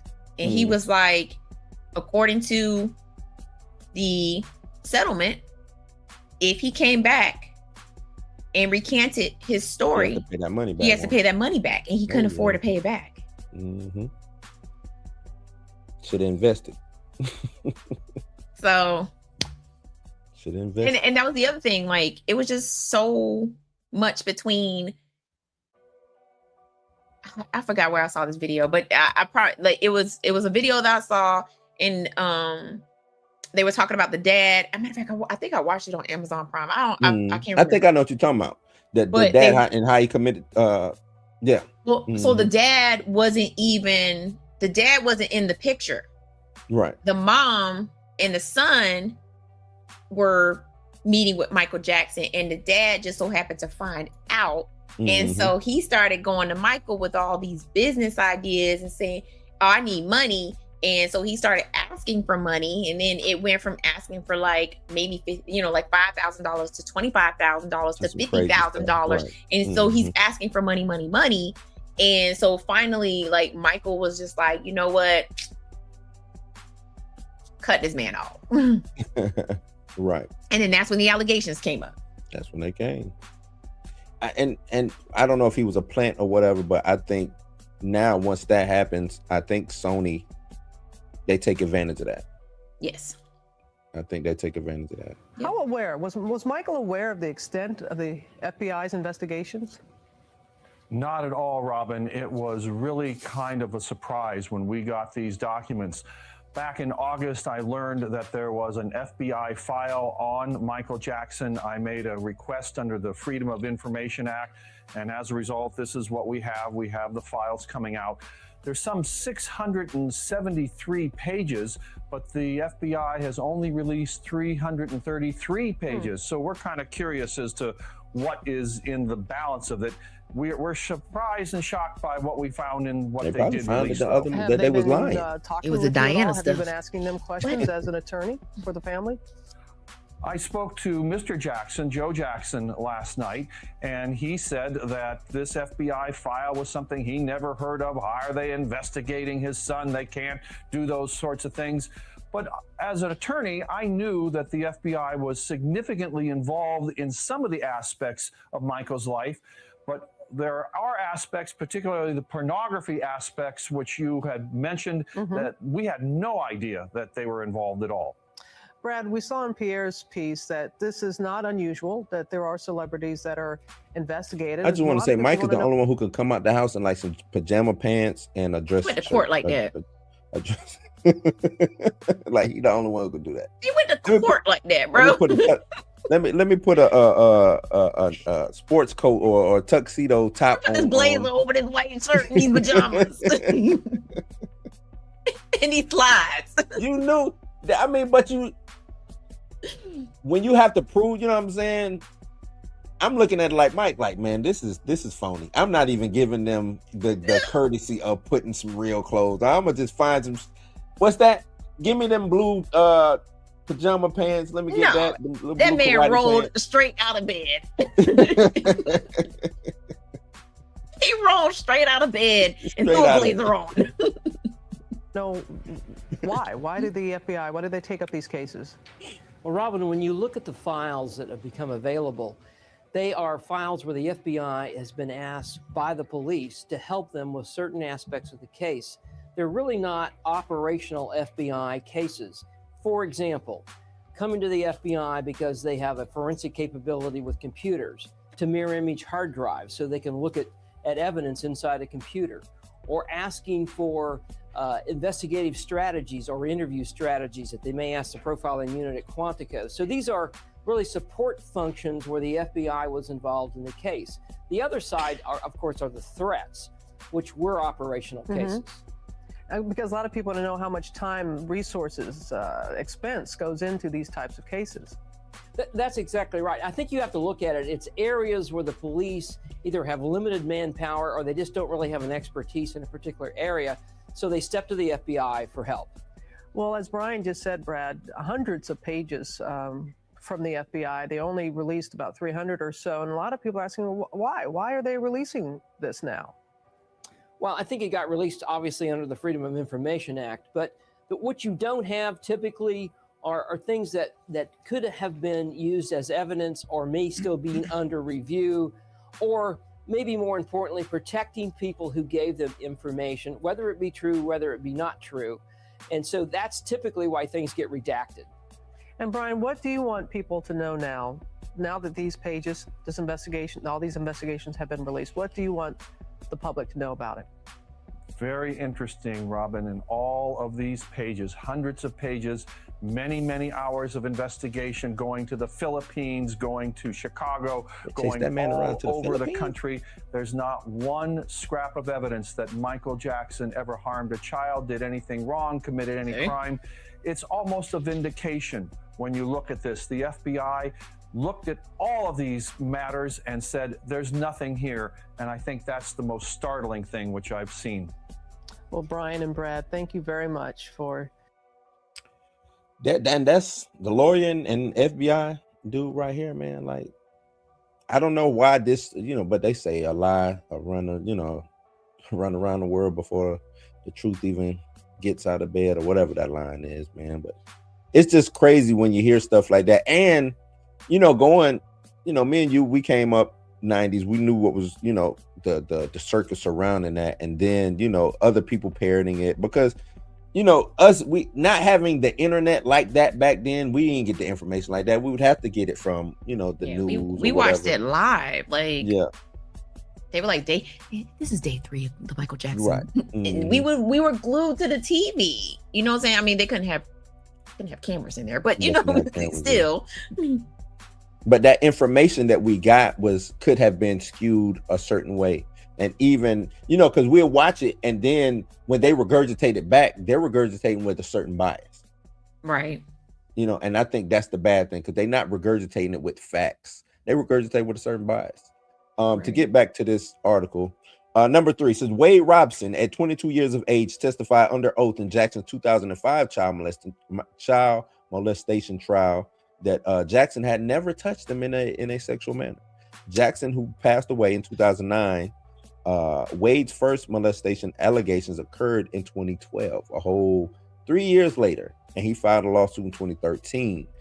In that petition to the court, Robson claimed that when he was a child, Robson made a prophecy. No, Jackson, and this sounds so stupid, Mika. Robson claimed that when he was a child, Jackson made a prophecy that Robson would be a film director. When Robson was chosen to direct Step Up film, I forgot he did that, he believed the prophecy was coming true and could not handle the pressure. He subsequently suffered a mental breakdown, went to therapy, and had some sort of thought about his son that led him to realize he had been sexually molested by Jackson for 7 years between the ages of 7 and 4. This dude So- had an epiphany. He had he had a Sorry, I don't mean to laugh. this man had a dream. Sorry, I don't mean to laugh. This man had a dream. They basing their whole case on him looking at his son, going to sleep that night and waking up. You know what, man? You can't make this stuff up, Mika. He had an epiphany. Yahtzee. Michael Jackson touched the what? Between the ages of 7 and 14. And if you they got all the court claims and stuff in this article. I'm not going to get all the way into it. She puts a direct quote, says, claimant lacked any understanding that his long-term, and this is stupid too, say he lacked any understanding that his long-term childhood relationship with the descendant, including ongoing sexual abuse over a 7-year period, the acts giving rise to this claim. So basically it's saying that he just now found out at his big age of however old he was that, oh shit, me and Michael had some sexual tension going on back in, you know what I'm saying? Like, and from a psychological perspective, right?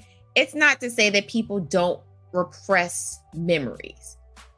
However, no. In this case, when if all this was going on,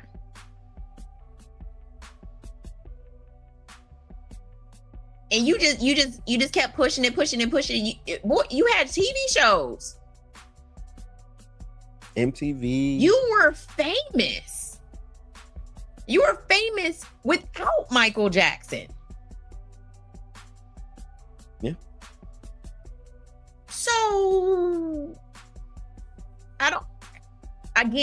from a psychological perspective, you can repress those type of memories, but it's not to that point. Mm. And I remember way back in the day, him and he was in a group called Quo. Yep. With I forgot the dude. He's married to what's her name from In the House?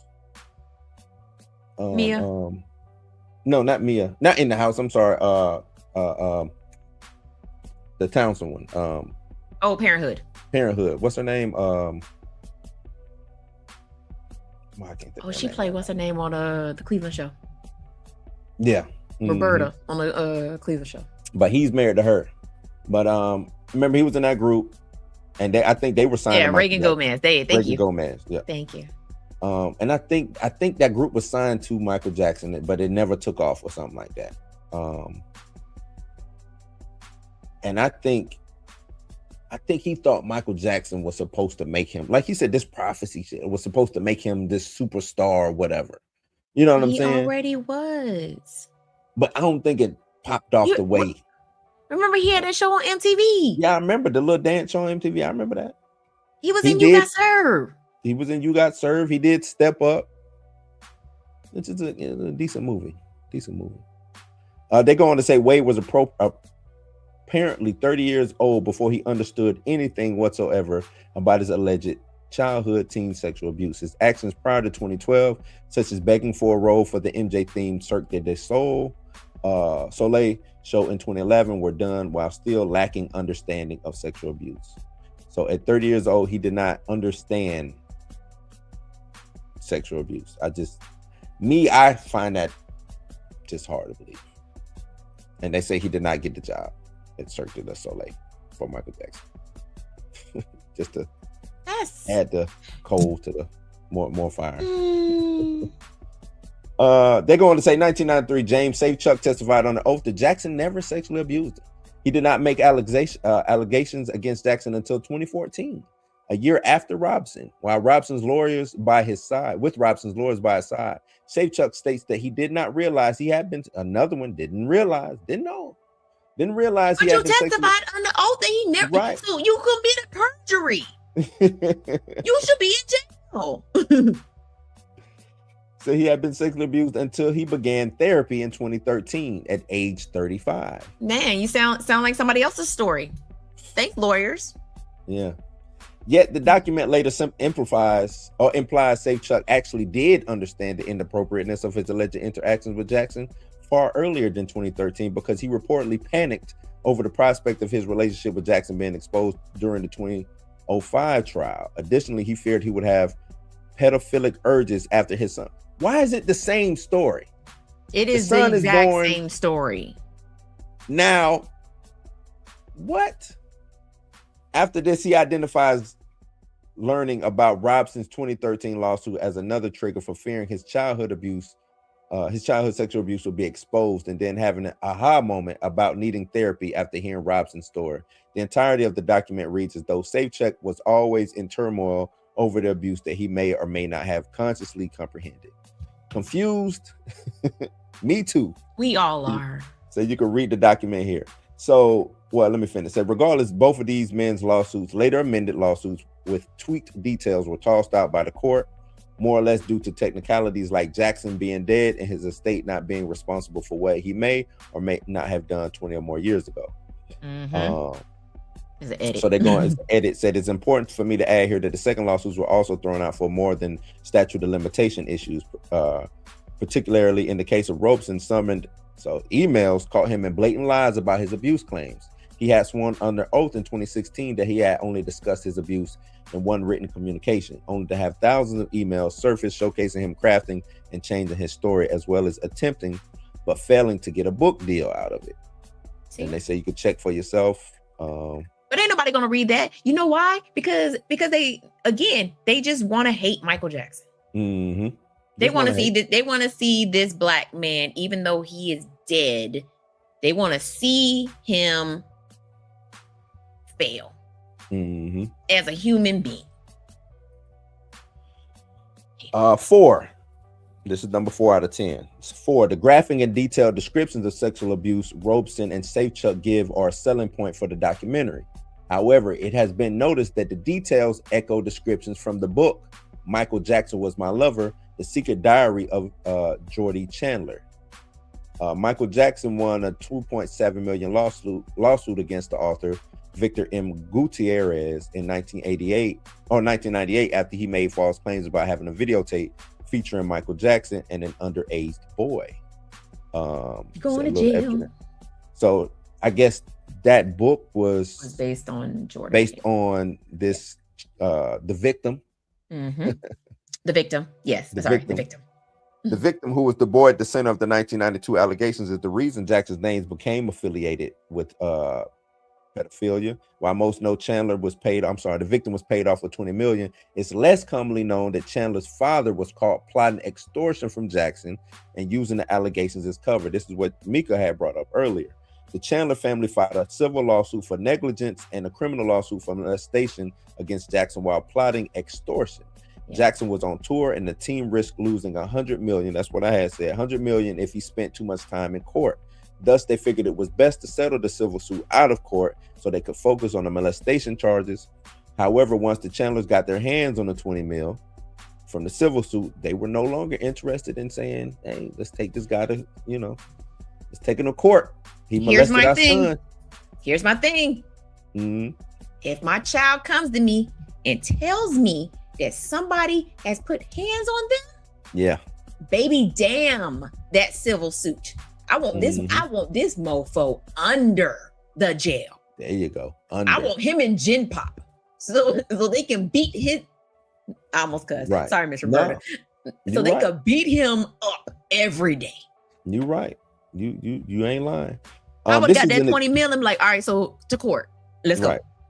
Now let's get the restitution that we really need. Let's get let's put him under the jail. This attorney I found. I mean, I interviewed. So this is the father's extortion tape right here. No, they spent the money. And I picked the nastiest son of a bitch I can find. Once I make that phone call. Hold on, wait. Hold on. the attorney I found, and I interviewed several. I picked the nasty son of a bitch. Okay. Oh, he picked a ride or die. Mm-hmm. This attorney I found, I mean, I interviewed several, and I picked the nastiest son of a bitch I can find. Once I make that phone call, this guy is just going to destroy everybody in sight. Any devious, nasty, cruel way that he can do it. And I've given him full authority to do that. It'll be a massacre if I don't get what I want. If I don't get what I want. If I don't get what I want.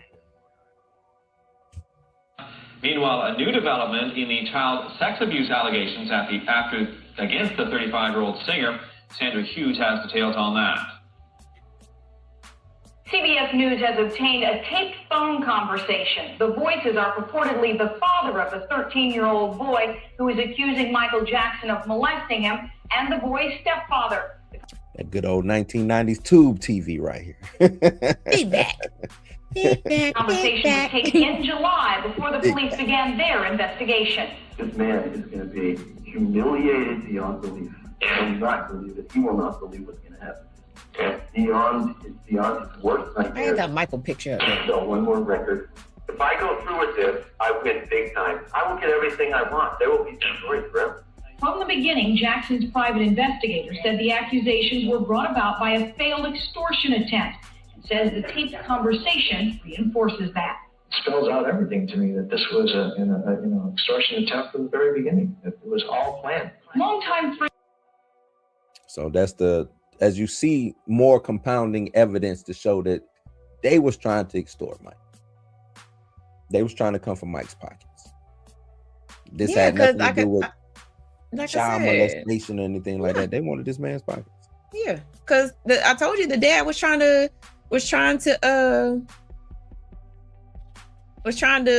get in Michael's pockets, and when he couldn't, he got cut off. He was just like, "No, they don't have that 20 million." Yeah, no, that 20. Remember, the victim said that he wouldn't recant his story because he would have to pay back the money. Yeah, they spent that.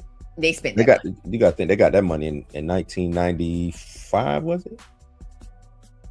Yeah. Because the trial was in 93. I think everything settled in 95, 94. Mm-hmm. 94, 95, something like that. So yeah, they ain't got that money. That money gone. That money gone. That money is gone. So how did the conversation get? Well, the private you have private investigator. Private investigator. You know what I'm saying? Probably Tapped set it. something up. Tapped it. Tapped it. And in California, I don't think you need consent to record in California. So to record a second party. Number 5 of the debunking out of 10 says, of course, charges of child molestation were brought up against Jackson again, resulting in his infamous 2005 trial. He was found not guilty on all charges, was never again accused of child molestation in life, at least. She had to say in life. Had to say in life. To clear up any common misconceptions about the trial, she provided another link. Wade Robeson states in Leaving Neverland that Macaulay Culkin and Brett Barnes replaced him once he was too old for Jackson. The insinuation is that they too were molested by Jackson. Both men deny ever being touched inappropriately by Jackson, and Brett Barnes has threatened to sue over this insinuation. I would have sued. Yeah, he should have sued. But Wade Robinson ain't got no money, so yeah. Well, you can sue HBO. Oh yeah, that's you can sue HBO. Because it was HBO, right? Or was it Netflix? Who was it? It was HBO. HBO. Yeah, so you can sue. I would have sued HBO. Warner Brothers, let me get that money, cuz. Give me. Nah, you ain't finna have me out here. No. And I mean, we talk about Macaulay Culkin. Right. Macaulay Culkin talk. Yeah, he do. He talk. He been talking since then. He's been talking. Like, and I'm not just talking about the Michael Jackson stuff. Like, he's been talking about his family. Talks about his family, how his dad was pushing him to do all of these movies. Macaulay Culkin would spill the tea. Okay. All the Culkins talk. His brother talks. The sister talks. Right. They all talk about that messed up family. They don't care. They'll let it all out. They will let it all out. But Macaulay Culkin, like we said, talks. What's my man? Corey Feldman would talk. He's done multiple interviews saying no. He said when the police came and talked to him, he gave them the names of the people who really does the touching. And they all in the Epstein files. And they didn't do nothing again. You know what I'm saying? So Number 7 of the 10. So the Michael Jackson estate has already filed a $100 million lawsuit over Leaving Neverland. They had a lot to say about the documentary, even slammed Robeson's previous attempts to sue the estate by saying the judge found that no rational fact finder could possibly believe Robeson's sworn statement. On a side note, people get very caught up on the fact that these kids slept with Jackson. That is because our everyday vernacular has turned the phrase sleeping with into a sexual concept. Sometimes it very literally does not mean going to sleep without engaging in sexual activity or molesting anyone.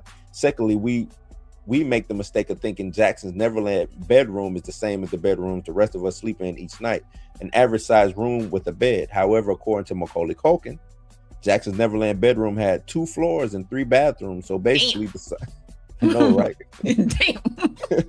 That's my house. So basically, the size or bigger than most of our homes. Knowing the size. Hold on, let me read that again, because you said damn, and it just like hit me. Literally 2 floors and 3 bathrooms. Come on now. He said an average. He said Macaulay Culkin said Neverland bedroom. The bedroom had 2 floors and 3 bathrooms. So basically, the size of or bigger than most of our homes. Knowing the size of Jackson's bedroom makes it seem less sinister that guests sleep there. Even Robeson's original and amended lawsuit, with the changing details of what happened each night he was there and the musical chairs about who slept where, do not hide the fact that there are multiple beds in the area referred to as Jackson's bedroom. So whether you were sleeping on the first floor or second floor, this bed or that bed, you were still in Jackson's bedroom and sleeping in his bed. That is wild. That is wild. This my bedroom, y'all. You know, people like, welcome to my crib. He literally like, welcome to my bedroom. Welcome to my bedroom. Your bed is on the second floor, next to the bathroom. Take the elevator up. Take the elevator up. Or you can take the stairs. I mean, the stairs over there to the left. You know, you want to get your cardio in, you can take the stairs. They over there. They swerve. The spiraling stairs that go up. It's right there. You can't miss it. Don't slip on the gold. Right. So with the bedroom the size of most people's houses, it makes sense that Jackson had an alarm system around it. I can only imagine the security throughout Neverland had to be pretty extensive. Michael Jackson was, after all, the big celebrity in the world. Yeah. Here's Macaulay Culkin all the stories that you've heard of people like trying to break in. Even in in that video about the dude wrote the thing to the president of the United States, saying that he was gonna kill all these people in order to kill Michael Jackson, and then got caught at Michael Jackson's estate. Like, come on, man. Yeah, I would have had a security system on the front door, back door, and my bedroom. Mm-hmm. You ain't gonna get me. Right. I'm not gonna play this video of Macaulay Culkin. He basically just says, hey, no, nothing like that happened. In summary, if you're trying to sort out your feelings on Michael Jackson after Leaving Neverland and that Oprah stunt, Oprah's so foul. We talking about Diana Ross foul. And I hate that I share a birthday with this lady, because the more somebody did a whole like Oprah runs this Terror Dome of Terror type situation. Like everything that's come from Oprah has been like bad or detrimental to like black folk. Of course. And I was like, damn. And she just started naming them. She was reluctant to throw Gayle King in there, but then she was like, the way Gayle King came at Lisa Leslie and trying to implement Kobe Bryant and some stuff. Like, I was like, yeah. Dr. Oz, Dr. Phil, the way she backdoored Michael Jackson after he passed away. You going to interview these knuckle chucks? Like, you know what I'm saying? Like, after we just had, I think he did 2 Oprah interviews, if I remember correctly. He did one at the house, and it was someplace else. He did an interview with Oprah. You know what I'm saying? Seemed like they just had a ball. She asked him some questions that was, hold on, Oprah. She asked him about bleaching his skin. Yeah, it was, which I thought was very inappropriate. Because your people should have did their research about that. I have a disorder. I'm not bleaching. I don't want to look like white. No. I'm a proud Black American. I was like, damn, Oprah, you didn't know this man had it. Like, come on now, you gotta be better than that. Chicago's on. But I was saying, and Oprah started out as a news anchor. You know what I'm saying? So like, you ain't think to have your people do their research and figure out. Like, it became a time where Oprah wanted numbers.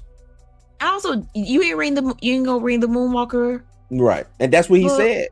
You ain't read my book. He said, "You can read my book, Moonwalker. You can read my book."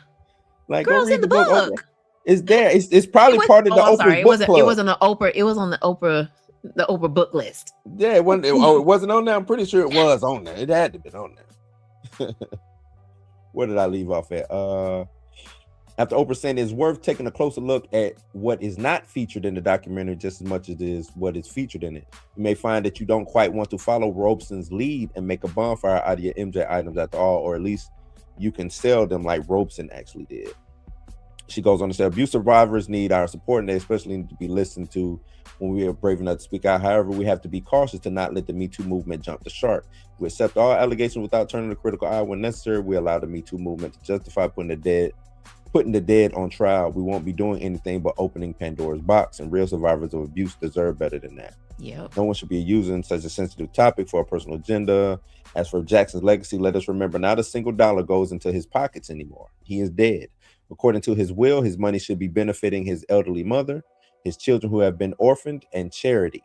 To date, his estate has brought in at least $1 billion since his death. That means if his wishes are followed, I know, right? I think more now. Like, if his wishes are followed, this movie, right? There's about $200 million to spare for charities. That's probably more than any living celebrity has given to charity lately. Damn. With this in mind, ask yourself if it makes sense to say goodbye to Jackson, as Oprah urged. And that's crazy. Oprah straight turned on this man. That's because she knew that he wouldn't be able to defend himself. Because he would have went for Oprah neck. She straight up did a 180 on Mike. Straight 180 the way she came out and paraded and drug Mike through the mud, interviewing them knuckle chucks, man. I heard that word today. I said I'm gonna use it. Knuckle chucks. She goes on to say, let's focus on the predators who are alive with solid evidence of wrongdoing behind them. There are real victims who are currently need protection. How long is this? It goes on and on and on. Oh, this the juicy. I read the wrong. This seemed like this the juicy part right here. I read the wrong. This the juicy one. This the juicy stuff. So Robeson claims so much of his abuse occurred between the ages of 7 and 9, yet he wasn't even in contact with Jackson those years. As explained by his own mother in 2011, before the allegations, Robeson met Jackson at age 5 after winning the contest and attempted to use this as ammunition for a dance career in Australia, but had little success. The Robesons moved to the U.S. for Jackson's help when Wade was turning 9, but didn't even get to work with him as much as they wanted. Before the Neverland, stuff just don't be adding up. This from the mama. This from the mama. The Leaving Neverland duo claimed Jackson attempted to turn them against women, but failed to mention Jackson set Robeson up with his own niece. And I think Dre just said something in the chat about that. Brandy Jackson. After play dates arranged by Jackson, the two formed a friendship that turned into puppy love, and then went on to date throughout their teens and early 20s until Robeson cheated on her with who? Britney Spears. As chronicled by the song Mia River. That's crazy. Who was about that? No, I'm talking about with Robeson though. I didn't know it was Robeson. I didn't know it was Robeson either. I thought it was the other dude that she was with, but it was a choreographer and because I remember like Justin talking about it, and that was the reason why Cry Me a River ended up being Cry Me a River. Now I remember when it came out who Cry Me a River was about. I just didn't know Robeson had anything to do with the making of the song. You know what I'm saying? Said the wife of another major superstar and allegedly an underage girl. So Robeson out here with the kids. How old was Britney Spears when Britney would have been 18, 19. Oh, Britney. That's that when was Justin. Was Justin and Britney married? No. No, they're saying he cheated on Brandy with Britney Spears, comma, the wife of another major superstar. They didn't put whoever that wife. God, he was out here. Right. He was out here. Yeah, getting busy. 3, Robeson tells the story of having dinner with Jackson the night before testifying in the 2005 trial. Seeing Jackson's children supposedly motivated him to lie for him. Seeing these kids is just killing me, man. Child, the ghetto. Just killing me. However, Jackson's nephew was present at the dinner and revealed it occurred after Robeson had already testified. So Robeson can't get his thoughts right. Like the timelines don't be adding up. That's what therapy do to you. That was Taj Jackson. Taj Jackson, how do you know you weren't there? It has been one of the main lines the press have used against me as I speak up for my uncle. Someone sent me this as part of the doc, and I can tell you with 100% certainty Wade's whole family flat out lied on camera in this video. It was not physically, if I was not physically there myself to witness this dinner, I probably would have not even questioned it. This story beat is supposed to give Wade the motivation to lie under oath to protect Michael Jackson. Problem is the dinner happened after Wade testified. Oops.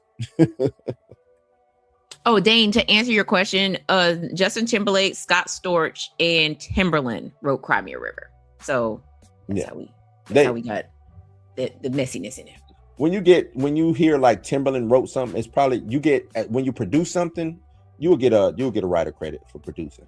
You can't get a writer credit for producing because if he told Justin to sing it this way or to say this word instead of that word, you can get a writer credit. So as far as James Safechuck tells a dramatic story about being bullied to testify for Jackson in the 2005 trial, which he ultimately declined to doing. In reality, he was never asked to testify. The judge had already approved the list of people who could testify months in advance, and Safechuck hadn't made the cut. He was too old and his time with Jackson had been too long ago. He was irrelevant and a non-entity. No one was calling him. Safechuck wanted to be down. I want to be down. I want to be down. What's going on with Mike? I want in. He wanted in, man. And nobody called him. Say, Chuck, you too old, brother. You too old. Said if there was ever a question of Jackson spending Thanksgiving with Safechucks in 1987, it's worth noting Jackson was on tour performing in Australia, where he met a 5-year-old Robeson before falling out of touch with him during the years he allegedly had been molested. Jackson was with his bandmates, not the Safechucks. Safe like prepare, Safechuck replaced. And let's not forget Jackson, who was a Jehovah's Witness and was big on the holidays, who wasn't big on the holidays, especially in the 80s. He left the church, but still didn't even celebrate his first Christmas until 1993 with who? White Diamonds herself, Liz Taylor. She's like, this is his first Christmas. and they got him toys. Yeah. They got that man toy. They bought him a Super Soaker. Jealous. Safechuck says this Jackson took him to Euro Disney on a honeymoon in 1988. Euro Disney didn't exist until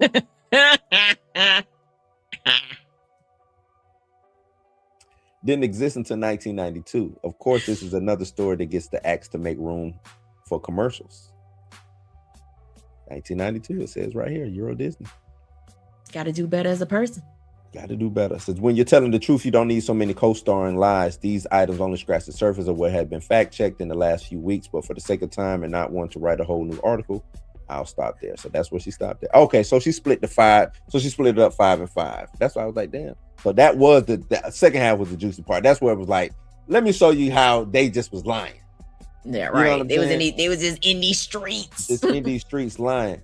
And the reason I wanted to bring that up, I don't like that one. There we go. The reason I wanted to bring that up and showcase that is because we don't get those stories don't get told. This Leaving Neverland narrative that came out, I forgot when it came out, was that 2019, right? You know me. I'm a Googles. Yes. I want to say it was 2019. 2018, 2019. I think it was right before the pandemic. Oh, wait. But there's a Leaving Neverland too. It's already this out or it's coming? Came out in 2025. So Leaving Neverland came out in 2019. There is a Leaving Neverland 2. It says Surviving Michael Jackson. Nobody checked for that because they already saw the lie. And that's remember when we talked about Michael and we pulled the not the IMDb, the Rotten Tomatoes on that. The audience score was 27. Yeah, because nobody 27 audience score, but the critic score was higher. I think it was in the 80s or something like that. That just lets you know that the critics, and to bring it back full circle on this whole Michael critics going crazy and being wrong, they just wanted the salacious, the nastiness, and I don't give a damn what anybody say. Oh well, the critics, they're just no, they had an agenda, because there ain't no way you can go walk in that movie and say that movie ain't at least, even if you didn't like it, ain't at least a 60, right? Like that movie is not. And if you're saying a 60 is an F, cool, but it's still a 60. Right. You know what I mean? It's not a 30. You don't like the movie, but you get a 30. A 30 is wild. Yeah. That's wild to me. It's a lot of movies that I think is horrible. I ain't giving them no 30. Right. 30? Right. Or 20 or whatever it was. Like, that means they didn't do nothing right. But the critics also gave Sharknado a high score, remember? Right, they did. And Sharknado is trash. Sharknado is. But is it 30 trash? No, I mean, it ain't right, and that's what I'm getting at. Because it knows that it's a stupid movie, right? So you at least give it like a 50%. You know what I'm saying? Like because the movie knows it's stupid, it's right? Stupid, but you don't give it a 90%. No. Even if the job it did of being campiness, and you still be like, well, yeah, but it's not a good. It's campy, I get it, but it ain't a good movie. You're not getting 90. The acting is horrible, but so that's why I'm bringing this full circle, man. Let this man rest. Please let this man rest. Let this man rest. And then go enjoy the film. Enjoy Michael Jackson. Enjoy the who he was. This dude was out here just trying to save the world. He literally was trying to save the world. Literally. And that right. No jokes, no ifs and buts about it. This man was trying to save the world, literally.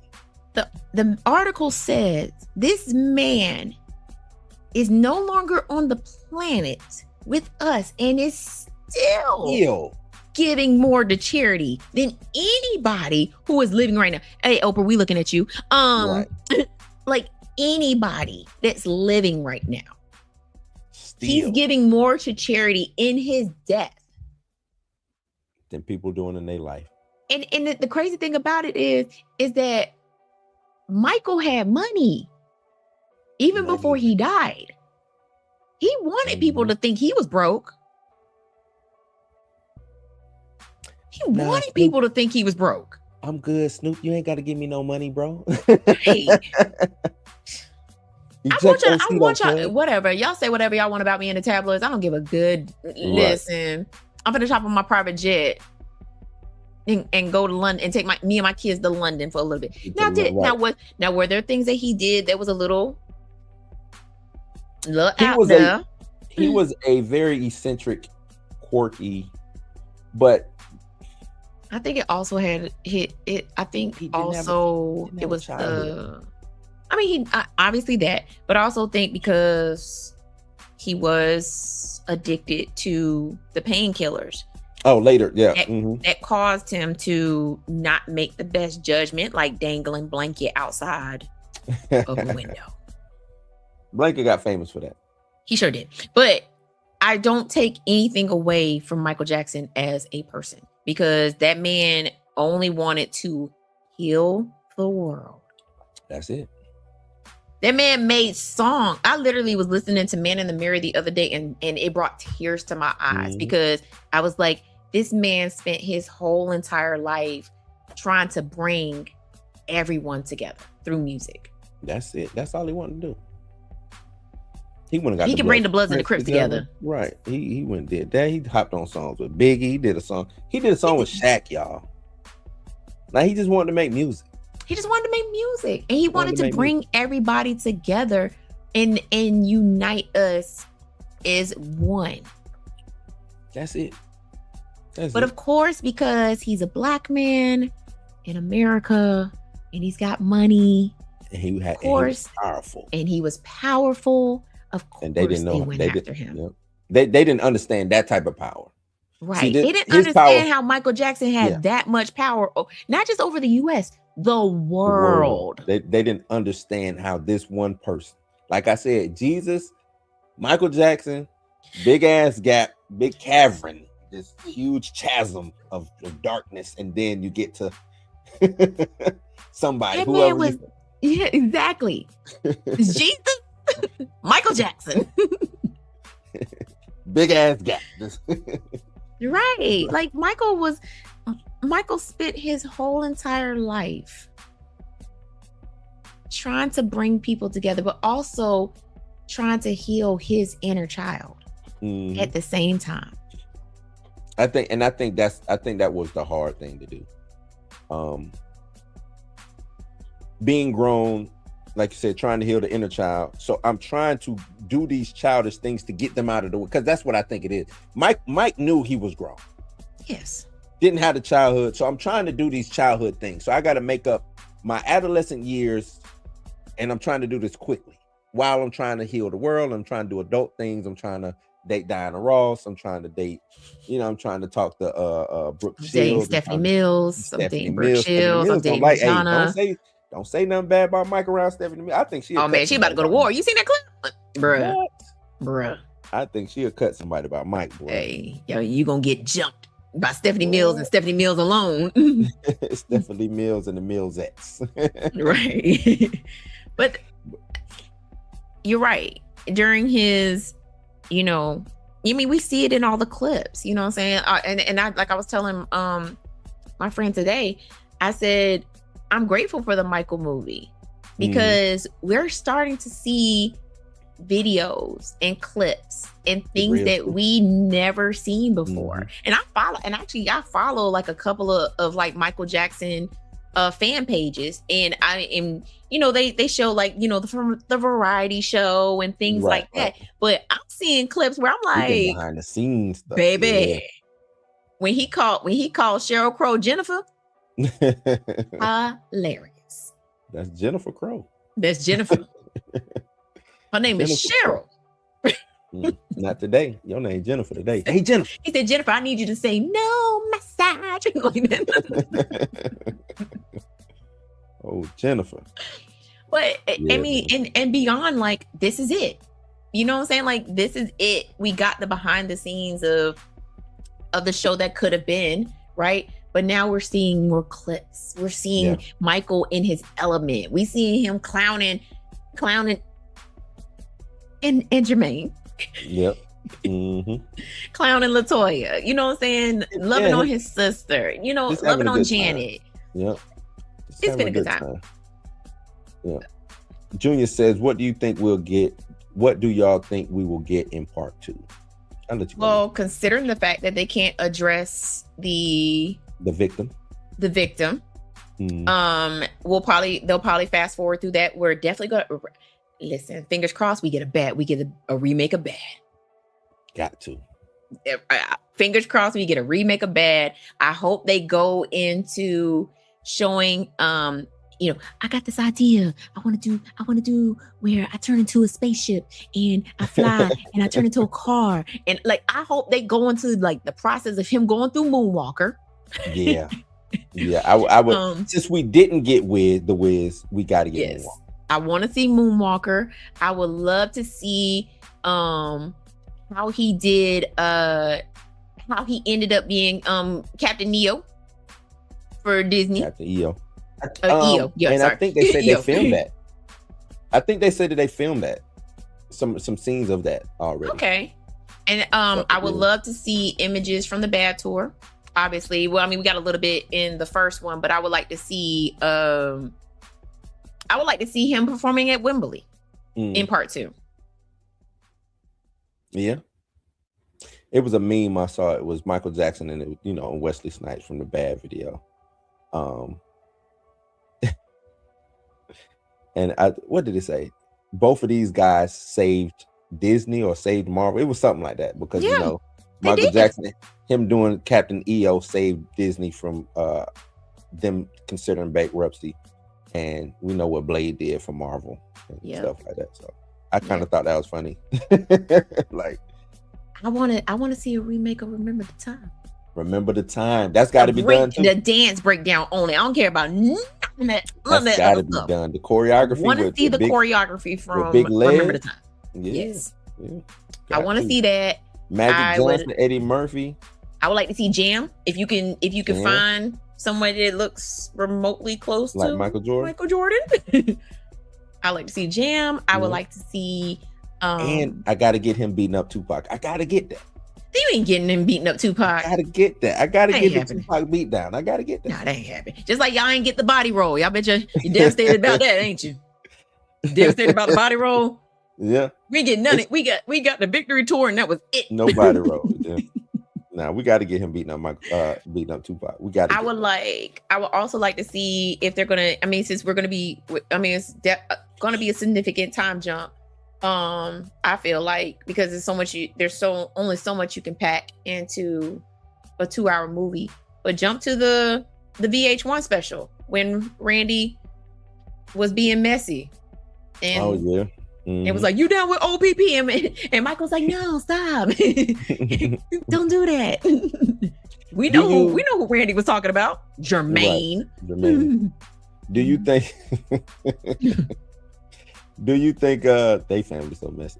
Do you think because I know you said fast forward through the victim stuff, but I do think you have to, that has to be the antagonist now. How Joe was the antagonist of the first film. Yeah, it'd probably be the 2005 one, because the 2005 trial is that's what I'm saying. That took his sanity. Right. Like, fast forwarding through that, maybe we get that whole scene. Maybe they do the opening with the police lights and all that, like they wanted to do. But you know what I'm saying? But they take that footage and redo it differently. Or have it. I don't think they did the police. The police didn't raid Neverland. No, I'm saying one. He used it kind of like a flashback, kind of like, damn, again, like, you know, stuff like this. Oh, He's thinking about, you know what I'm saying, what happened. They don't say his name. They don't, you know what I'm saying? They just kind of touch on it real quick. And then we get to 05 because, like you said, that was the actual trial. Yeah, that trial beat him down. Mm-hmm. That's when he was just like. That's probably when he really got addicted. And I want to say that is too, because he had to get up every day, go to court, sit in there for hours on end. All he wanted to do was dance. All he wanted to do was sing. He probably said that. And the judge was like, control your client. So I had the song in my head. And then we got Butterflies. No, I'm joking. Yeah. That's how we got Butterflies. Martin Rosa wrote Butterflies. And that's how we got Butterflies. Just there. Wait, when did Blood on the Dance Floor come out? That's probably how we got Blood on the Dance Floor. Yeah, that might have been Blood. Yeah, while you playing. Either that or Ghost. Right. Which Ghost was his way of giving the middle finger to everybody. Mm-hmm. So like, because I forget, also during that time is when he was going heavy at Sony too. Yeah.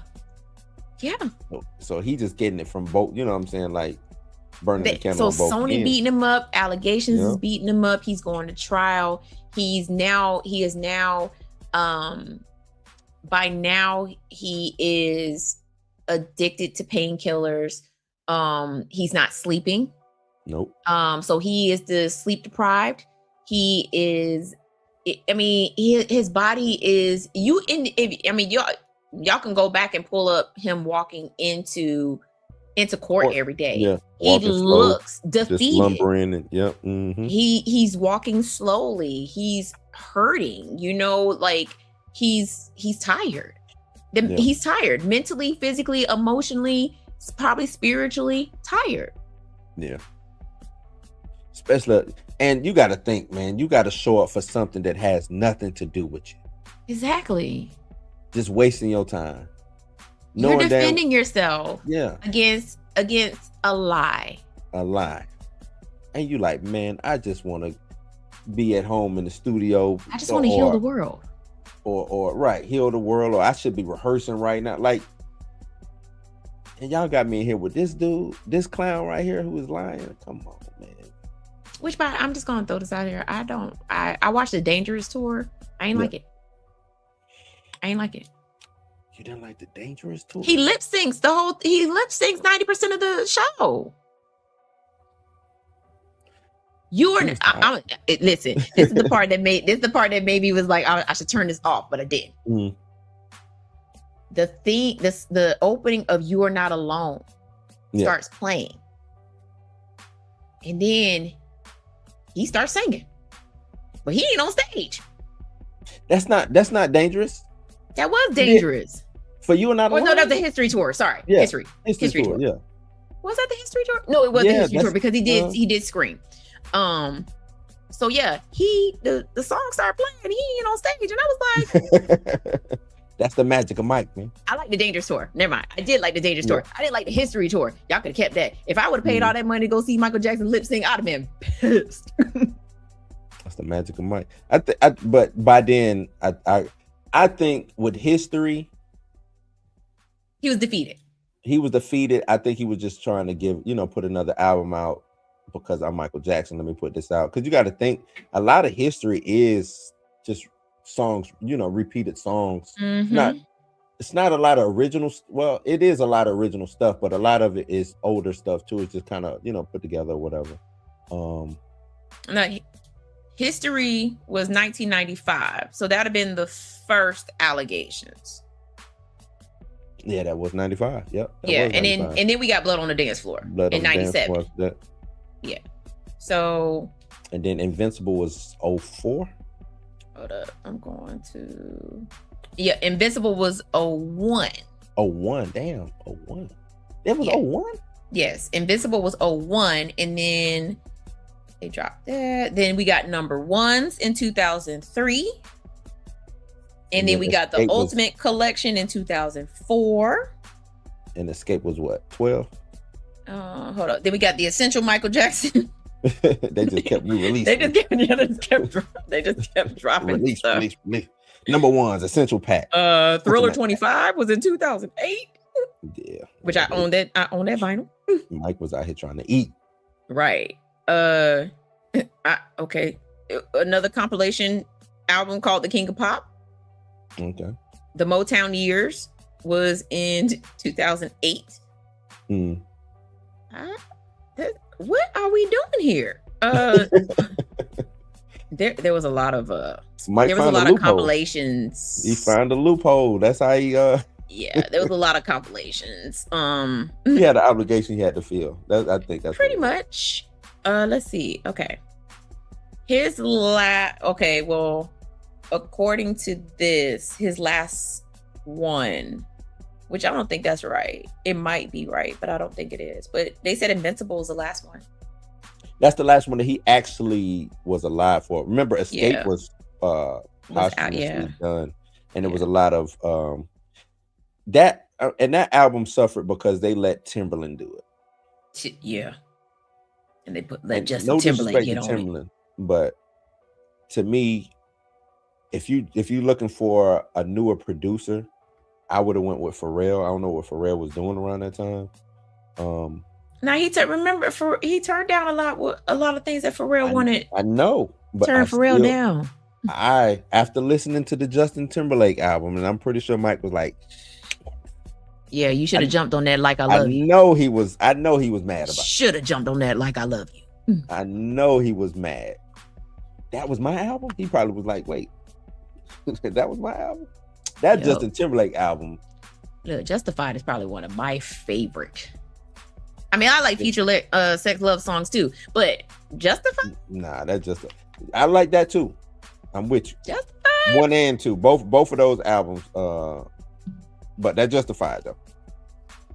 And to know that most of those Pharrell songs were for the king. Was for the King of Pop. Yeah. And I like listening to Rock Your Body. I was like, I can hear Michael singing this. I mean, he wouldn't be passing to the left and selling to the right, though. Just throwing it out there. But yeah. bangers. No, he had bangers. Invincible was. I mean, you talked about Invincible, right? We did talk about Invincible. Dark Child did Invincible. Yeah. I think it was a decent sound. You know, it was something. He coming in with the newer, because I think Invincible is a more R&B album. You know, Mike doesn't have a typical R&B sound. I think Invincible was his homage to R&B of that time period. You know what I'm saying? That's why I would have loved to see him do the Pharrell, Justin Timberlake type album. You know what I'm saying? Because I think that would have, especially if he wouldn't have passed, making an album like that. Oh man, come on. Because I know he would have probably did 2 of them with Pharrell. Yeah, it said the themes on that on Invincible was about romance, isolation, and media criticism. Because that was Stranger in Moscow on that. What was that? Stranger in Moscow is on the history. History. He had one that was on Invincible that was kind of like Stranger in Moscow.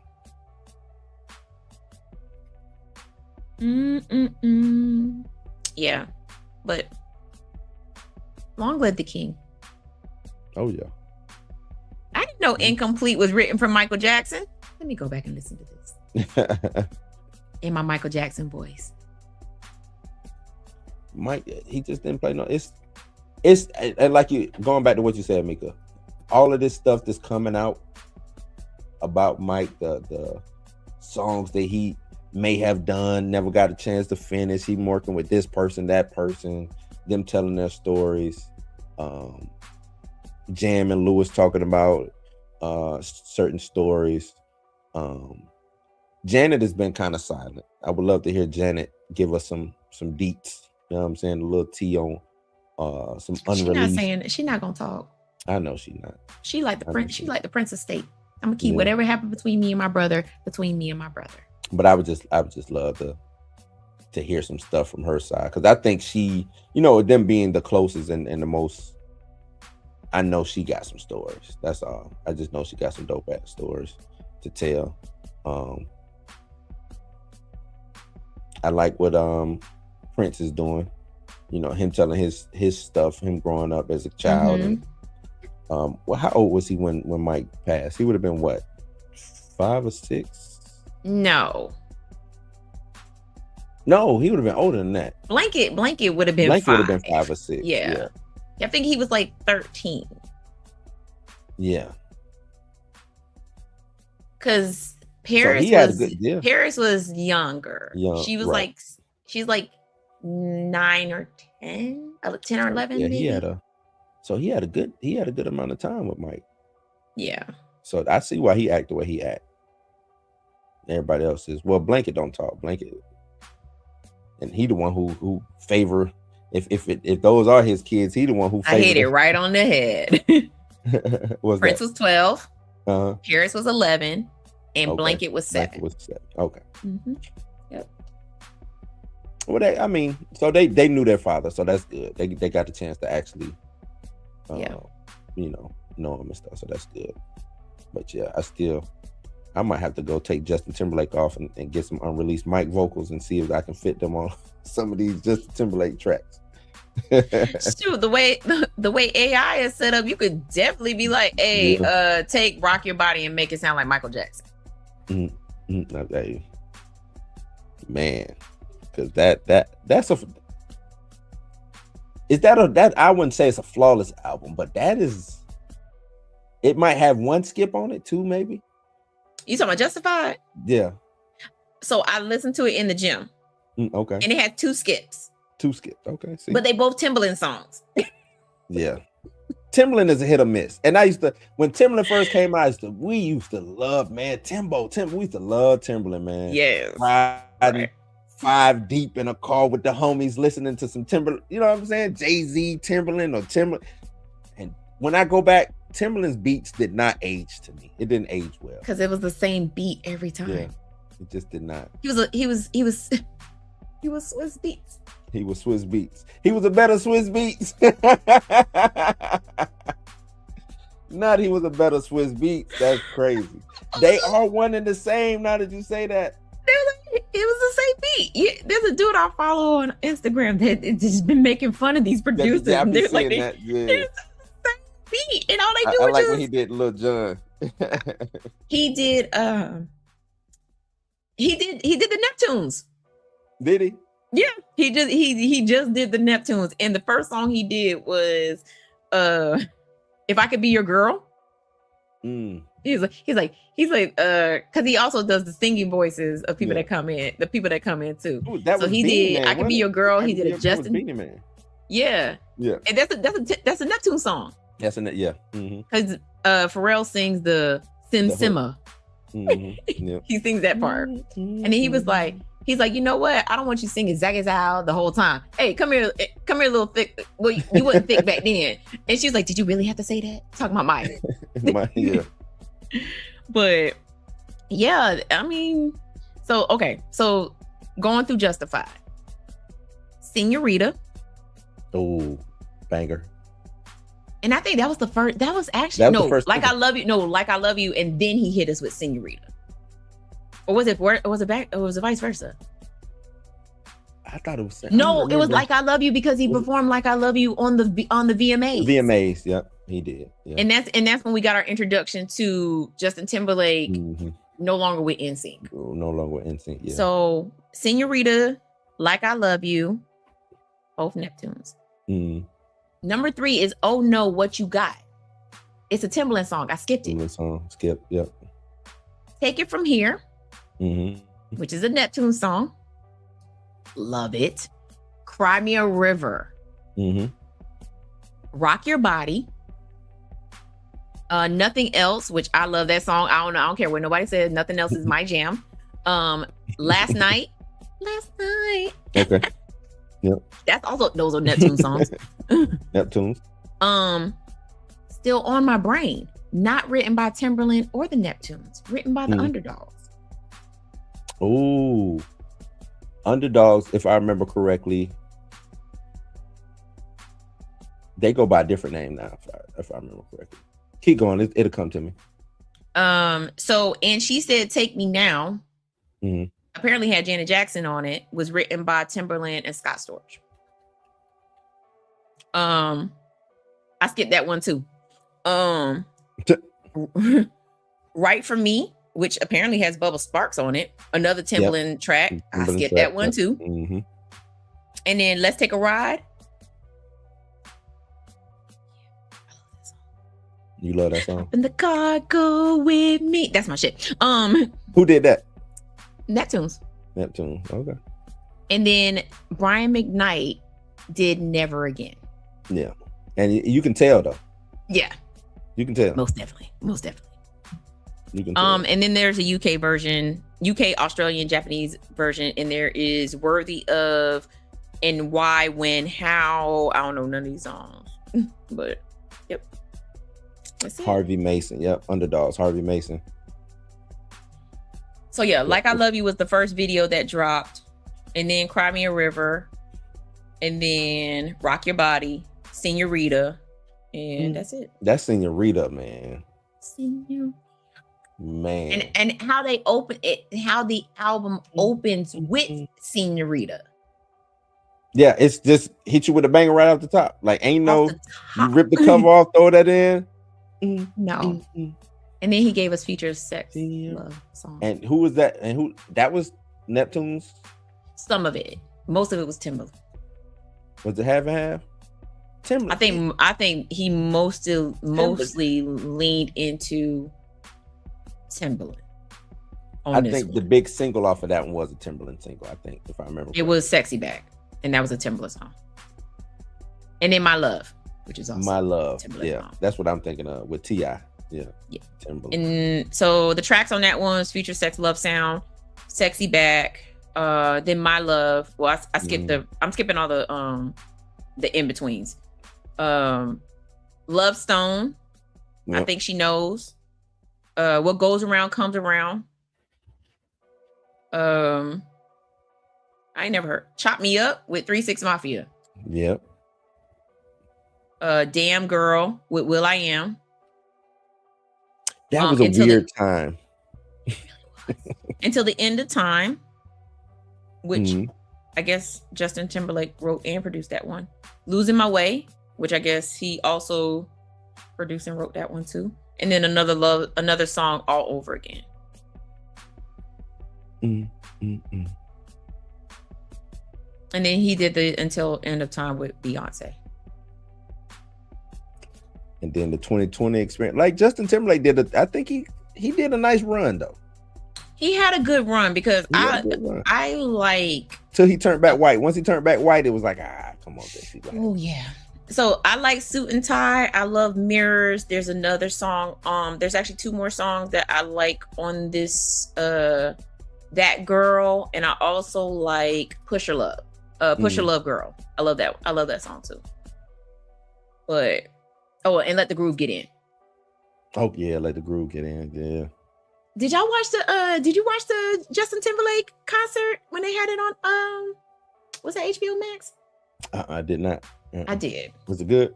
It was really good. I wish I would have got to see that show in concert. Live, yeah. Yeah. I remember them doing it, but yeah, I didn't watch it. Cause he had didn't Justin Timberlake have a Vegas residency for a short period? Is that how he ended up doing the drunk thing? Probably. Pulled over? I think it was in Vegas. I think you might be right. I want to say he did have a Vegas residency, and that's when that's when he was having all that. So you might be right. But now salute to JT, man. Oh, he said they're reportedly in early discussions with MGM and Live Nation for a Vegas residency at the Dolby Live Park MGM to begin in 2020. So he's coming back. He's coming back. That, I mean, I think it's money to be made out there. Do them residencies. I'm gonna go see Jeezy. Yep, that's what I was about to say. Jeezy got a residency out there. Who did? I think Janet is about to do a residency out there again. Yeah, because I know I think she's about to go on another tour too. I was like, Janet, just come out with another album. I don't think she wants. At this point, Janet is. I know she's a legacy act, but I think she got another one in her. I don't think she do. She tried, and that's the problem. I ain't gonna say problem. That's the thing. She tried. She tried to drop. With Damita Joe? Not Damita Joe. No, not Damita Joe. Hold up, cause you know me.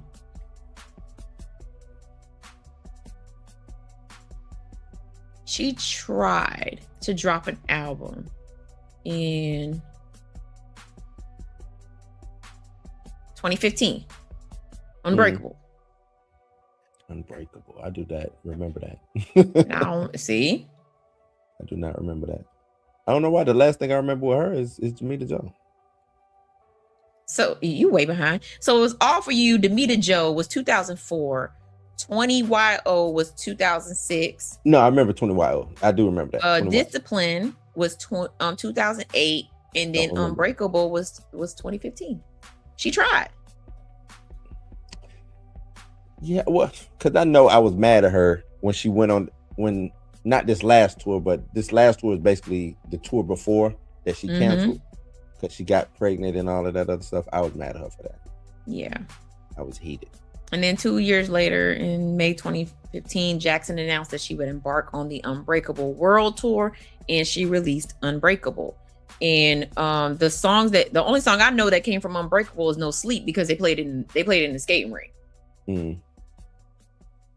So yeah, she even because when I did go see her, she didn't do no new music on tour. She didn't do nothing new. No new music. Everything was classics. Janet, Velvet Rope, Rhythm Nation. What's the one off with All For You and all that? Oh, what was that? That's not Velvet Rope. What was that? All For You. All For You. That's that. Yeah. Duh. So she did. She did. She probably did Control, Rhythm Nation, Janet, The Velvet Rope, All For You, and probably Damita Joe. Because Damita Joe no, she probably didn't. Because All Night Don't Stop was on Damita Joe. Working Yeah, like all you're night. working the hump. Shake your teeth. See? No. Did she do that? I'm gonna have to go because I recorded the whole thing. I'm gonna go back and watch. Did she do So Excited? Yes. Okay, so that's from 20YO. 20YO. Mm-hmm. And then That's what Call she on got Me to is the do one with that. Nelly. No, she didn't do that. He's like, no. 20YO was that the JD album? No, Was the JD JD Jermaine album was Demita Joe. No, I think it was. I'm gonna look it up. I think it was 20YO. No, 20YO, she did. Well, I mean, Jermaine Dupri No, was it's on still- there too, but Demita Joe was mostly Jermaine Dupri, right? As a producer? No, it wasn't. No, It was Babyface, Dallas Austin, Kanye West, Scott Storch, Yeah. Jimmy Jam, and Terry Lewis on Demita Joe. And it still Yep. didn't do what it was supposed to do. JD was 20YO. That's why 20. I think they wasn't in the booth, like they weren't shooting in the gym together. But she also had Jimmy Jam and Terry Lewis on it too. So, but she also Yeah, got a whole but bunch they- of. I think she should have got the Neptunes on them. Yeah, they older. You know, they ain't really checking for the new sounds no more. She should have got the Neptunes on Go them. get the Neptunes, man. Yeah, I think she was scared of them tunes. I think the Jackson family scared of them Neptunes, man. They scared of Pharrell for some reason. Boo, tomato. But yeah. Go see Michael, man. It's back in IMAX, or to be back in IMAX, I guess. Mortal Kombat couldn't keep them. Mortal Kombat couldn't keep those screens, so they say we're gonna get these screens back to Michael. You know, Y'all ain't selling the seats. We not pushing your movie in IMAX. Nope. Okay. Not pushing them IMAX. And then, like I said, Japan and Korea still has yet to open. They saying this movie will be crossing the $1 billion mark. Because Michael was heavily loved Yeah. in those areas. Mm-hmm. Yes, indeed. It's already the most successful domestically for a biopic in general. And they not releasing it until they releasing it in the summer. Yeah. June the 12th. Yeah. Go ahead and So go ahead and get the money together. Get it ready. Yeah. They're Now, already selling advance tickets. so, Special limited edition Grow Up Michael 4 change cards. Tickets they go on sale. Well, already went on sale April the 3rd. Did you when you went to go see it, did they have any merch for you to buy? Like popcorn buckets, anything like that? I didn't even check. But when they was sold out. when we went to go see Deep Water, Mm. they did have a Michael Jackson bucket up there, but I was like, I don't collect popcorn buckets. I had so certain things I will go and get if it's, you know what I'm saying, I think if it's be memorable enough, I would have gotten a Michael Jackson bucket. yeah, I saw somebody because AMC was doing buckets, and I think Cinemark was doing hats. Yeah. Yeah. The hat that's a bucket. It was the I think it was I think I saw that. Like I saw Yeah, I didn't get a cup, bucket, nothing. I I probably was just just would have got like, a cup. If anything, I would have just got a cup. You know what I'm saying? yeah, I ain't do none of that. I was just like, I'm just happy to see him on the big screen again. So yeah, they tried to play Michael to the side, not have enough merch for us regular customers. listen, if they want to do this right, they better do like they did with Sinners and re-release the merch. You know what I'm saying? Because we got with that guitar popcorn bit 10 went quick. It went fast. So and then just a replica anyway, that guitar they started selling. yeah. So yeah, yeah, please y'all go support this movie. I've seen it twice. I do intend on seeing it again, but I'm definitely not gonna go see it in IMAX because I love my lower back too much. I wonder what it did for Mother's Day. bet it killed last night or yesterday. It had to. I You bet taking it your did. mama to go see Michael Jackson? Yeah. Yeah. I bet it. So went. yeah, go support this. Go support the movie. Go see it multiple times, just like we did with Sinners. Mm-hmm. Go support. Keep that movie in IMAX for as long as possible. I ain't gonna go see it in IMAX, but y'all go see it in IMAX. I need to recline the chair I want to go see it in the Sphere. That's what I want to go see. in Vegas. Yeah.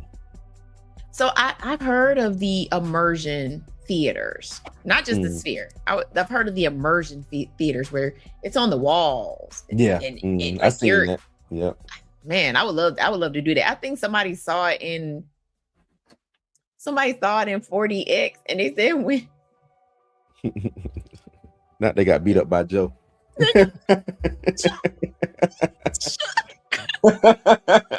Chuck. Not you got beat up by Joe. The seat shook, and I was like, the devil's alive. Micah, get in here, Micah. Oh, that's funny. Oh yeah, I went no. Yeah, nah, Joe ain't finna beat me up. No. But I love seeing that everybody is defending Michael Jackson.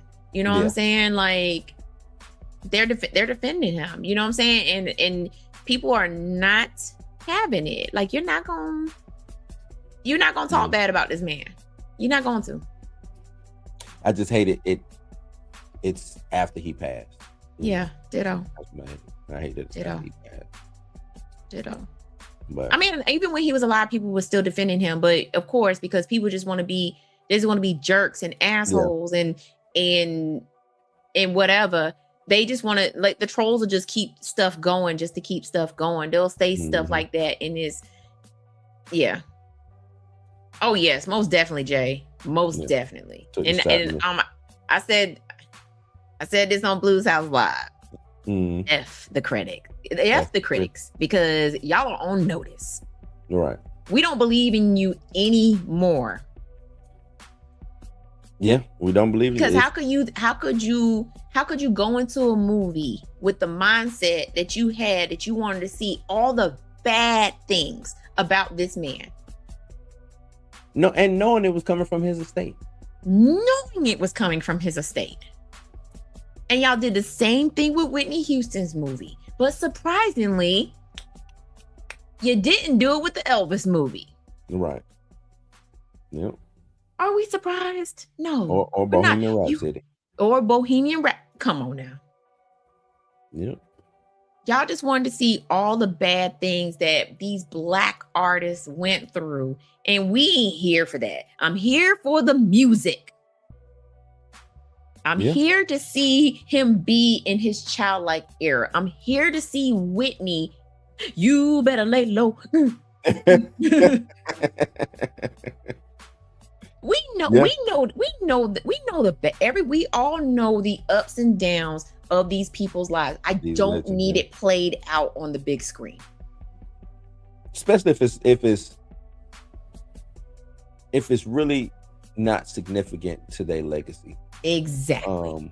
You know what I'm saying? Like, okay, 2005 I think is more significant to Mike's legacy than the 1990 allegations. You know what I'm saying? Yes. Because that's an actual sit down, go to court. We, like you said, we was there, we was following it, we was, you know what I'm saying, they were reporting on it every day live on TV, stuff like that. And that's his whole fight with Sony. You know what I'm saying? That's crazy. Him and Prince both have had big, huge fights with their record label. Prince with Warner Brothers. Yep. He changes. We need a Prince doc. We're not getting it. I'm telling y'all that we already discussed this. If you've seen the clip, I've already said it. We're not getting a Prince movie, y'all. Prince estate is so hush hush about this man's life. They listen. We don't even like. We will. I ain't gonna say never. I won't say we won't never, but don't get your hopes up for a Prince biopic.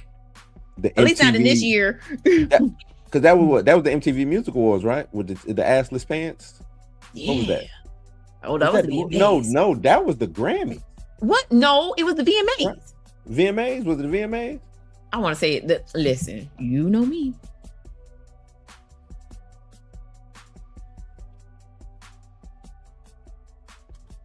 That was the VMAs.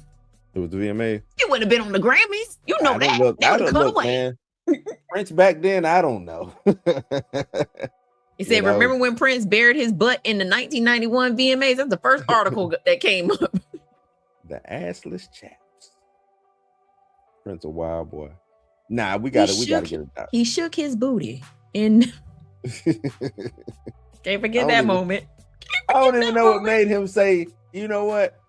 I'm gonna show my ass today. Oh man. Prince had just like Michael Jackson, Prince got these moments, you know what I'm saying? And I think these moments need to be seen on screen, and we just need to just laugh our ass off because Prince got these moments, man. Well, so apparently that wasn't his butt. Well, whose butt was it? According to this, it was. That ain't Prince's butt. According to this, it says the exposing suit featured 2 hand-dyed panels of lace, which created the illusion of a naked butt. See, they trying to Mandela effect us again. No. It ain't no. I watched it. I watched it too. I seen booty. Talking about. Yeah, so that's what it says. CNN podcast dedicated to the American music. Blah, blah, blah. Stacey Lang, who was Prince's costume designer from 1990 to 1993, explained that she used a thin net-like fabric called marquesity. I'm gonna just go with that to suggest exposed buttocks. There was a beautiful white, pure, really heavy French lace. No, it was not. I'm looking at the picture right now. This is booty. I'm telling you, this is what she said. She said we took that right away to the dyers and had that dyed a bright yellow. And also the dyer had to dye up several fabrics that would create the illusion that his rear end was showing. So it wasn't his booty. Myth debunked.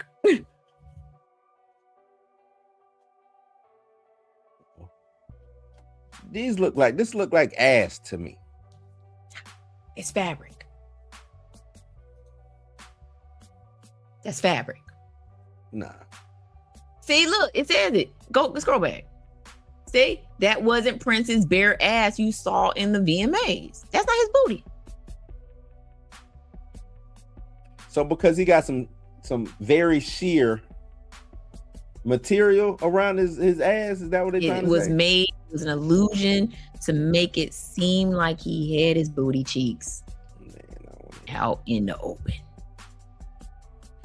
That man put his ass all on MTV and basically told people kiss his ass. Basically did. He was telling the label to kiss his ass. I don't want to hear that, man. Talking about some damn. It was a fabric that we did. It was a fabric that we dyed. Even if it was a fabric, go with the lore. The lore is his ass was out. We're going with we're sticking with the peaches right. Were peaching. Oh man, but now we gotta have that doc, man. We gotta have that doc. We might get it. Or could we get a doc or a biopic? Since Prince won't do it, could we get a biopic, an Apollonia biopic? Nah, she ain't famous enough. I know, but if we can, that'd be like the back door into this world. I'm just trying to get something popping. If you're gonna do it, do Morris Day in the Time. That'll work too. Morris Day in the Time. Do Morris Day in the Time. And what's his name? Jerome. Hand me my mirror, Jerome. Jerome was a mirror guy for Prince and for the Time. Mm-hmm. And was in Under the Cherry Moon, which is, by the way, a great movie. Yeah, it is. And that's how we got introduced to Kiss, because of Under the Cherry Moon. Yep. Mm-hmm. Yeah, we got to get that biopic. I don't care what to say. We got to get that biopic just because he played ball with Charlie Murphy. Charlie Murphy. Oh, that would be a good biopic. Charlie Murphy?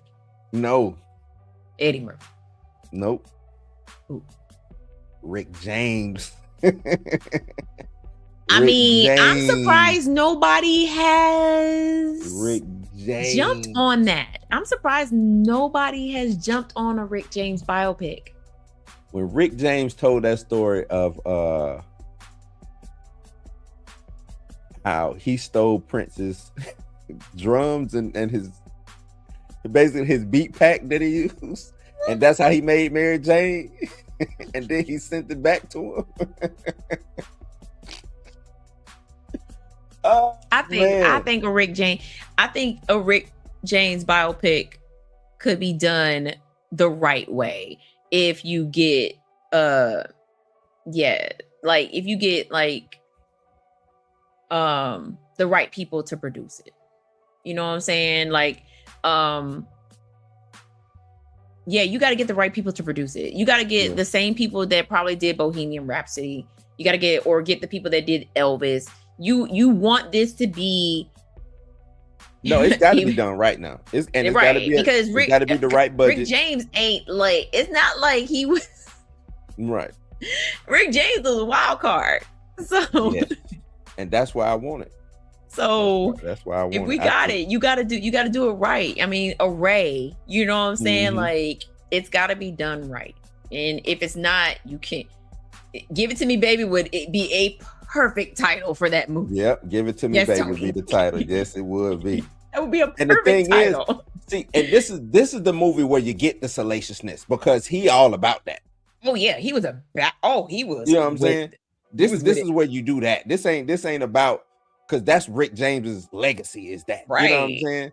So he was with the right. He with the shits. You know what I'm saying? Right. So yeah, this is where you go all out with it. Rick James. And I'm pretty sure his estate be like, you know what, cool. Yeah, you know what? Let's do that. Yeah, let's go. Let's do it. Let's do it. Man, I'm with it. Yeah, that'll be fire. Matter of fact, I'm gonna Give It to Me, Baby. Why are we not working in Hollywood? Because we stuck doing 9 to 5 stuff. You in the military? We come up with the best 9 to 5. stuff. Yeah. Give It to Me. Yeah. I'm gonna shoot that to somebody. Somebody needs to hear, hey man, you know what'd be dope? A Rick James biopic. A Rick James biopic. Yeah. Yeah, show him, going into the Navy and then being drafted by the Army and all his starting in Toronto. All of that. Come on. Or you can call it I'm Rick James, bitch. Nah, you can't call it that. You gotta call it Give It to Me, Baby. You might not know who I am. The Mary Jane story. But I'm Rick James, bitch. Yeah, you gotta show him going to jail. How he went and stole Princess. That story was so funny. He said he was always fucking with Prince.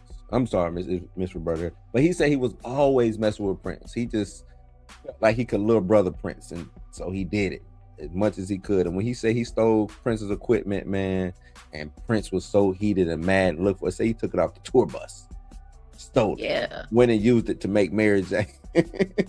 You gotta show how he came up with the Mary Jane girls, how him and Tina Marie. I mean, he did Party All the Time with Eddie Murphy, and Smokey Robinson. You have to show all that.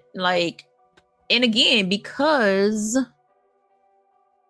Rick James was with all this mess, there's no whole bar unless Eddie Murphy be like, hey, don't put me in that movie.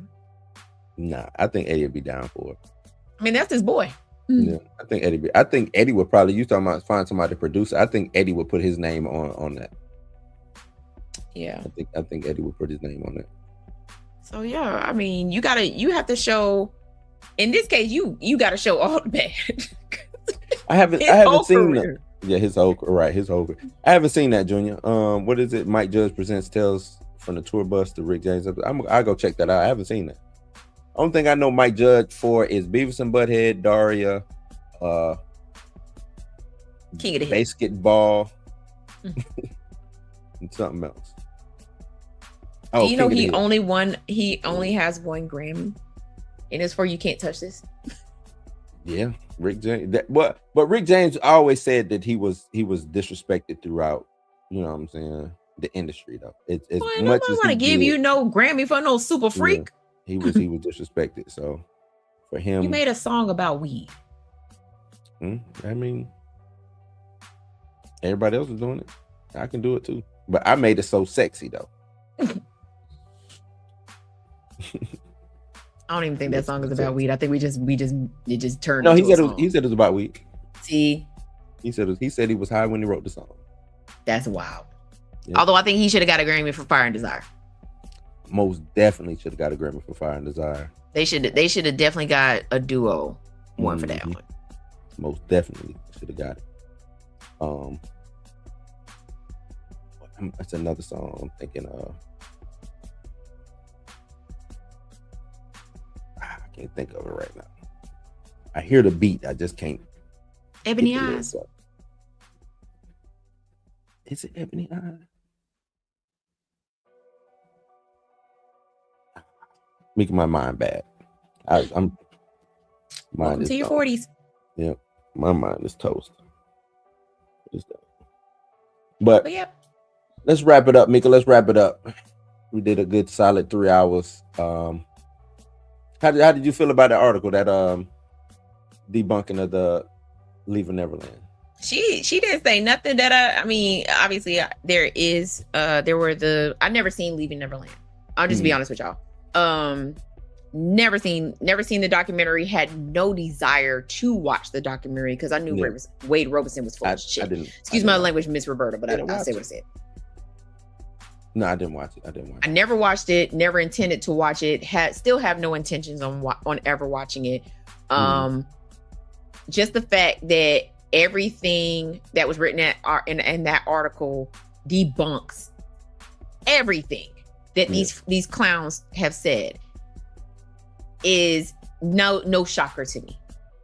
It's no shocker to me. Michael Jackson was probably I ain't gonna say probably. Michael Jackson was one of the richest artists in the world. Right. And people wanted their hands on his money. And because they knew that Michael was so generous and would give money to people that he really cared about, it sucks that these people try to take advantage of him even after he was gone. I think he was gone. Yeah.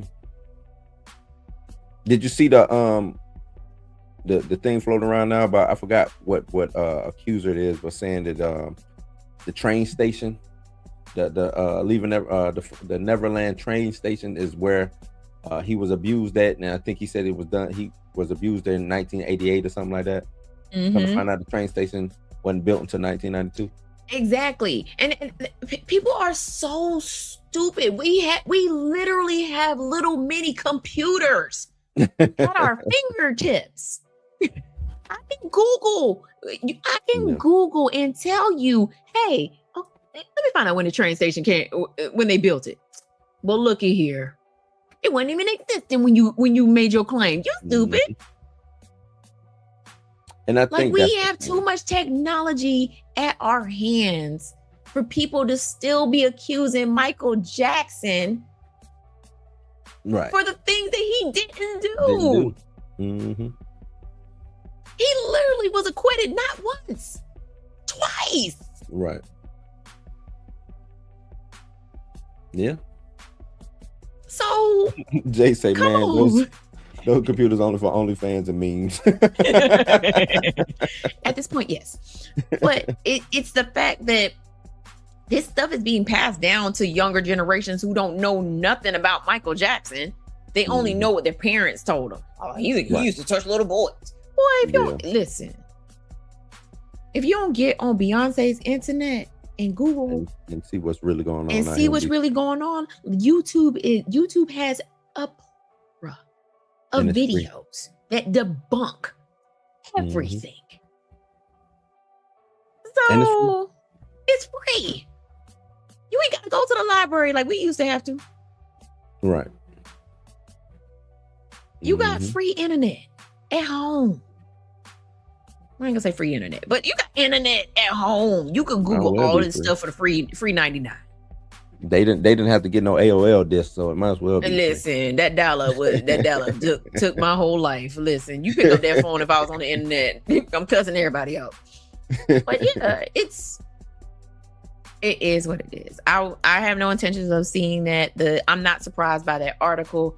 It to me it sucks that we have to resort to this, where we have to resort to debunking something that happened 30 years ago, so long ago. Why are we still talking about this?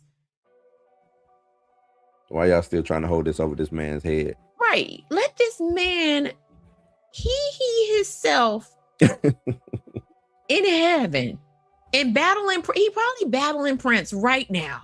Right now. They having a dual concert in heaven. Hey, listen, I'm gonna let y'all know that right now. I'm gonna be front row. You think Prince swung on one of them lampshades? He probably did. I know it. I think he learned his lesson. I think he's done swinging from lampshades, but is he walking around with his booty cheeks out? Nah, because God won't allow that. Well, according to them, his booty cheeks ain't out. It's a thin layer. It's true. It's true. Of lace. I'm like, True. what? But I'm just saying, like, let that man rest in peace, okay? Because we don't. There's too much information on the internet for y'all to be still saying, for people that's still saying the same things that they say. You know what I'm saying? So yeah. But I think it's just a select people, because you seeing it's Mike Mania all over again, and no, it's not that the same way that it was back then. But you seeing Thriller enter back into the top 10. Yeah. You're seeing these songs, all of these songs. I think you got probably about 8 or 9 songs now that's come back on the Billboard chart. Yeah. People love Mike. You know what I'm saying? And I'm probably one of the people that put it back on the charts. Yeah. So people love Mike. Listen, Spotify has been, my Spotify wrap up gonna be like, your top artist was Michael Jackson. I know. Essentials, what it is, Mike Essentials, Mike #1, greatest hits, Motown. Listen, I wake up in my alarm clock is Spotify. I changed it to the Michael Jackson playlist that I lift in the gym to. Do you understand that bad woke jerk? I was like, woke up. Listen, scared the crap out of me. I was like, what is that? My Spotify rap is gonna be like, your #1 artist was Michael Jackson.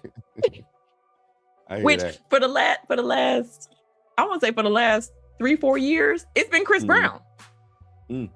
Except for the 1 year, actually, there was 1 year it was Hamilton, so don't judge my life.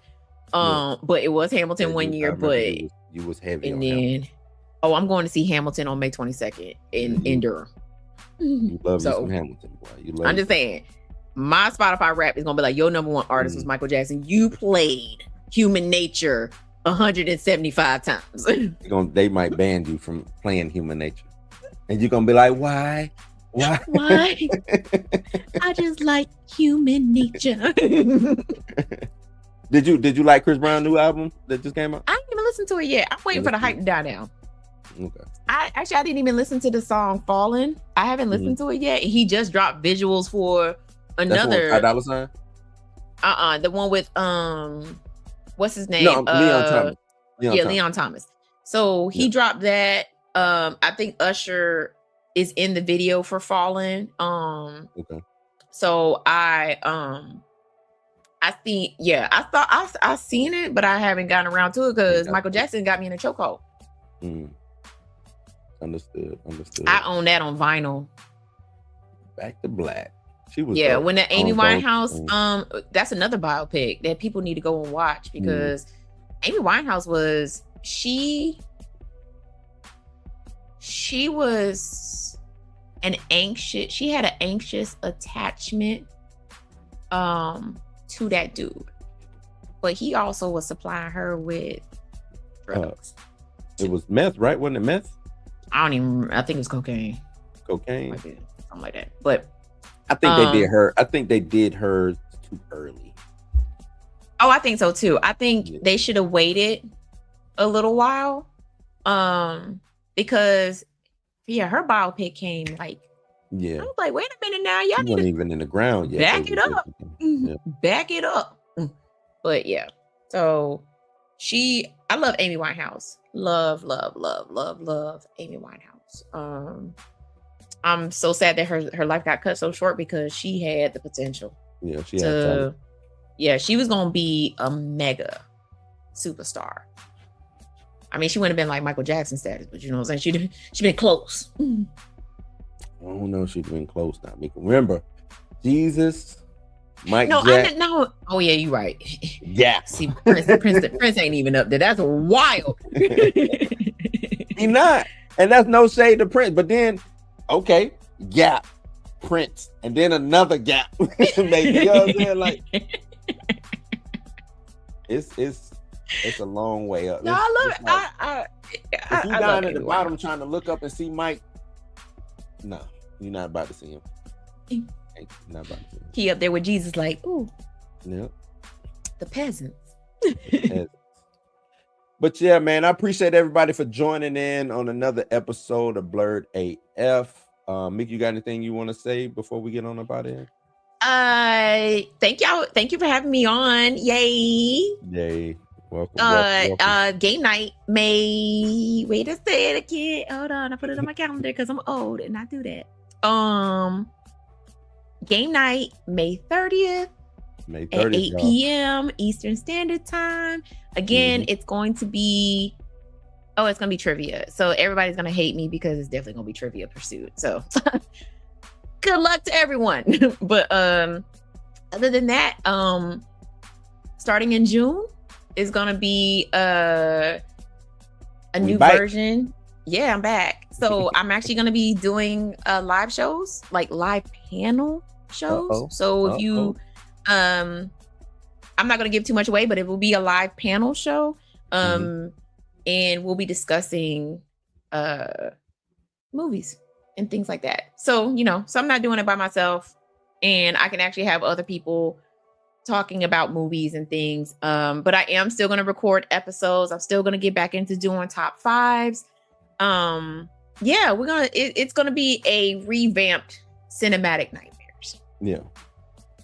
So if you're interested to come on and be a part of the panel or a part of panels, let me know. Hit me up on Instagram. Let me know that y'all when you want to come on. And I'll put out the schedule on when we'll do that. So put me down. Put me down. Put me down. Got you. But yeah, that's it. The ghoul. Yeah. I had to, because when I tell you Mika G was doing a lot, and I burnt myself out and didn't realize I burnt myself out until it was too late. And so that chapter of Cinematic Nightmares is closed. Mika G lives. We are now in the Friday the 13th part 5. Jason lives. Cinematic Nightmares lives. We're in that realm now. We're in that realm now. We're back. If you haven't seen my little what did they call it? The thumbnail or the video I posted where it was like the GIF. I posted a video where it was like my hand coming out of a grave, and it was like Mika G lives. What is that called? Story? Is it story? A preview. Yes. Preview. Thank you. Okay, preview. I like that too. Whatever. So yeah, it's my hand coming out of a grave. And it says Mika G lives, and everybody thought that was really, really dope. So that was dope. I'm excited. Like I'm really excited because I mean my kid ain't gonna be here for the summer, so I'm finna hit these conventions. Y'all don't understand. And I'm also going to see Chris Brown and Usher. So take you some water. Oh yeah, we're gonna be in Charlotte. Oh, Gonna be a lot. I'm not finna be on the floor. I'm gonna be in. Listen, if I'm gonna be anytime I want to be in the nosebleeds, it's for that concert. Yeah. It's for that concert. I don't mind. I know they be like, I'm in the 500 section. I'm like, nah, I don't mind the nosebleeds. I sit right there, watch the screen. Exactly. I take my phone, zoom in if I need. You know exactly. I'm good. I don't need to be down. At least there I get to sit down the whole time. I ain't gotta stand. Right. Yeah. Not need to be down there with y'all goose wilding in the pit or right there on the. Nah, I'm good. Nah, I'm good. I'm good. What you got going on? And I said I wasn't gonna do no. I can't tell you because I want it to be a Feige free show, so I'm not gonna say it. Not a Feige free show. Feige free show, but I'm doing something tomorrow in regards to that. So okay. Today, right. Not gonna say it. Not gonna say it because they called me out about it. So no. That Mika is doing her Chiller Theater homage. I think I would love for Mika to be the new Rhonda Shear. Up All Night. I would love to do that too. Like I want to what is it, Discord or whatever, what I forgot what it is. It's where you could show, we have I ain't gonna say Up All Night because I'm gonna tell y'all right now, anything past 11 o'clock because it's 11 right now, so that's my bedtime. But right. On the weekends, I can stay up as late as I want. I have to drink a Red Bull, but I want to do. That's when Up All Night was. It was what it was. This is true. Friday. This is true. I want to do it on a Saturday where we stay up and we watch. Maybe like if I had my choice, I would do Return of the Living Dead and Return of the Living Dead 2 back to back because 3 gets really serious and it's more body horror than anything. So yeah, you do not like. Yeah, I would do Return and Return 2 back to back, and then maybe do like Phantasm because a lot of people don't know about the tall man. About the tall man. Come on now, the tall. Man. But just I would love to do that, like especially because now I'm gonna have more time on my hands with the kid not being here and things like that. So The Dead Don't Die is the worst horror movie of all time. Is that the one with Bill Murray in it? I think it is. Is that Bill Murray? I think so. I will say, isn't it the one with Bill Murray in it? Like, I didn't care for it either. So yeah. So we'll see. Not gonna say we'll see. That's the one with Bill Murray. Let me figure out the logistics behind it. It might end up being on Zoom because that's what me and Dre used to do. We used to watch movies on Zoom, and I think you could do Twitch. I think you can do Twitch. I think Twitch will copyright strike you. Would I? Yeah, depending on what the movie is. Because I think we tried to watch Friday the 13th, the remake, on there, and it blocked the live stream because it was the unrated. It was the super cut. So there was a lot of boobies in there. Boobies. So yeah, but yeah, I would. I'm pretty sure you'll figure it out. I'll figure out the logistics, and then, like I said, it might end up being on Zoom because Zoom they won't shut you down, and then we could just sit and talk about the movie afterwards and things like that. So yeah, we'll see. But yeah, please go support me. Go follow Cinematic Nightmares. Y'all on support YouTube, her, man. Instagram, Y'all go over there, subscribe. Watch her excited. stuff, man. If y'all rock with Mika, go over there and show the support, show the love, the same love that she get over on this side. Y'all show it to her on that side. That'll be much appreciated. Much appreciated. And if y'all have ideas for top 5s and things like that, I'm open to it. If you have a top 5 list that you would like for me to cover, send it to me, and I definitely will. I'll definitely look into it and I'll do it. Like, I got one. What? You might have already done it. I don't think you have. Have I? Have you done already top 5 kills? By who? See, I was just saying top 5 kills. Yeah, but even that's by good. who? See? Who? Top 5 kills by. Have you done personalized top 5 kills already? No, actually, one of the top 5s that I was gonna do was top 5. Hey, Los. I was gonna do top 5 Jason kills, and actually, I think I did top 5 Jason kills. I did do top 5 Jason kills because my number 1 was the face smash. The face from Jason X. Jason X number 2 movie out of 3. Listen, Jason X is in my top 5. Okay. Ain't cover no Sharknado. Dougie Fresh beat Tall Man was the man. Cover Sharknado. Nah, we not doing Sharknado. I might do Sharknado. I don't think that's Mika's will. I'll do a Sharknado. Just to. You want to do Sharknado? If I did Sharknado, the kid would be on that show with me because she loves the Sharknado movie. She's seen them all. Think because they're on 6, right? Yes, I want to say. Yeah, because they killed dude from not Baywatch, 90210. I think he was in 6. Brian. I thought he was in the first one. Brian Austin Green? I'm thinking him.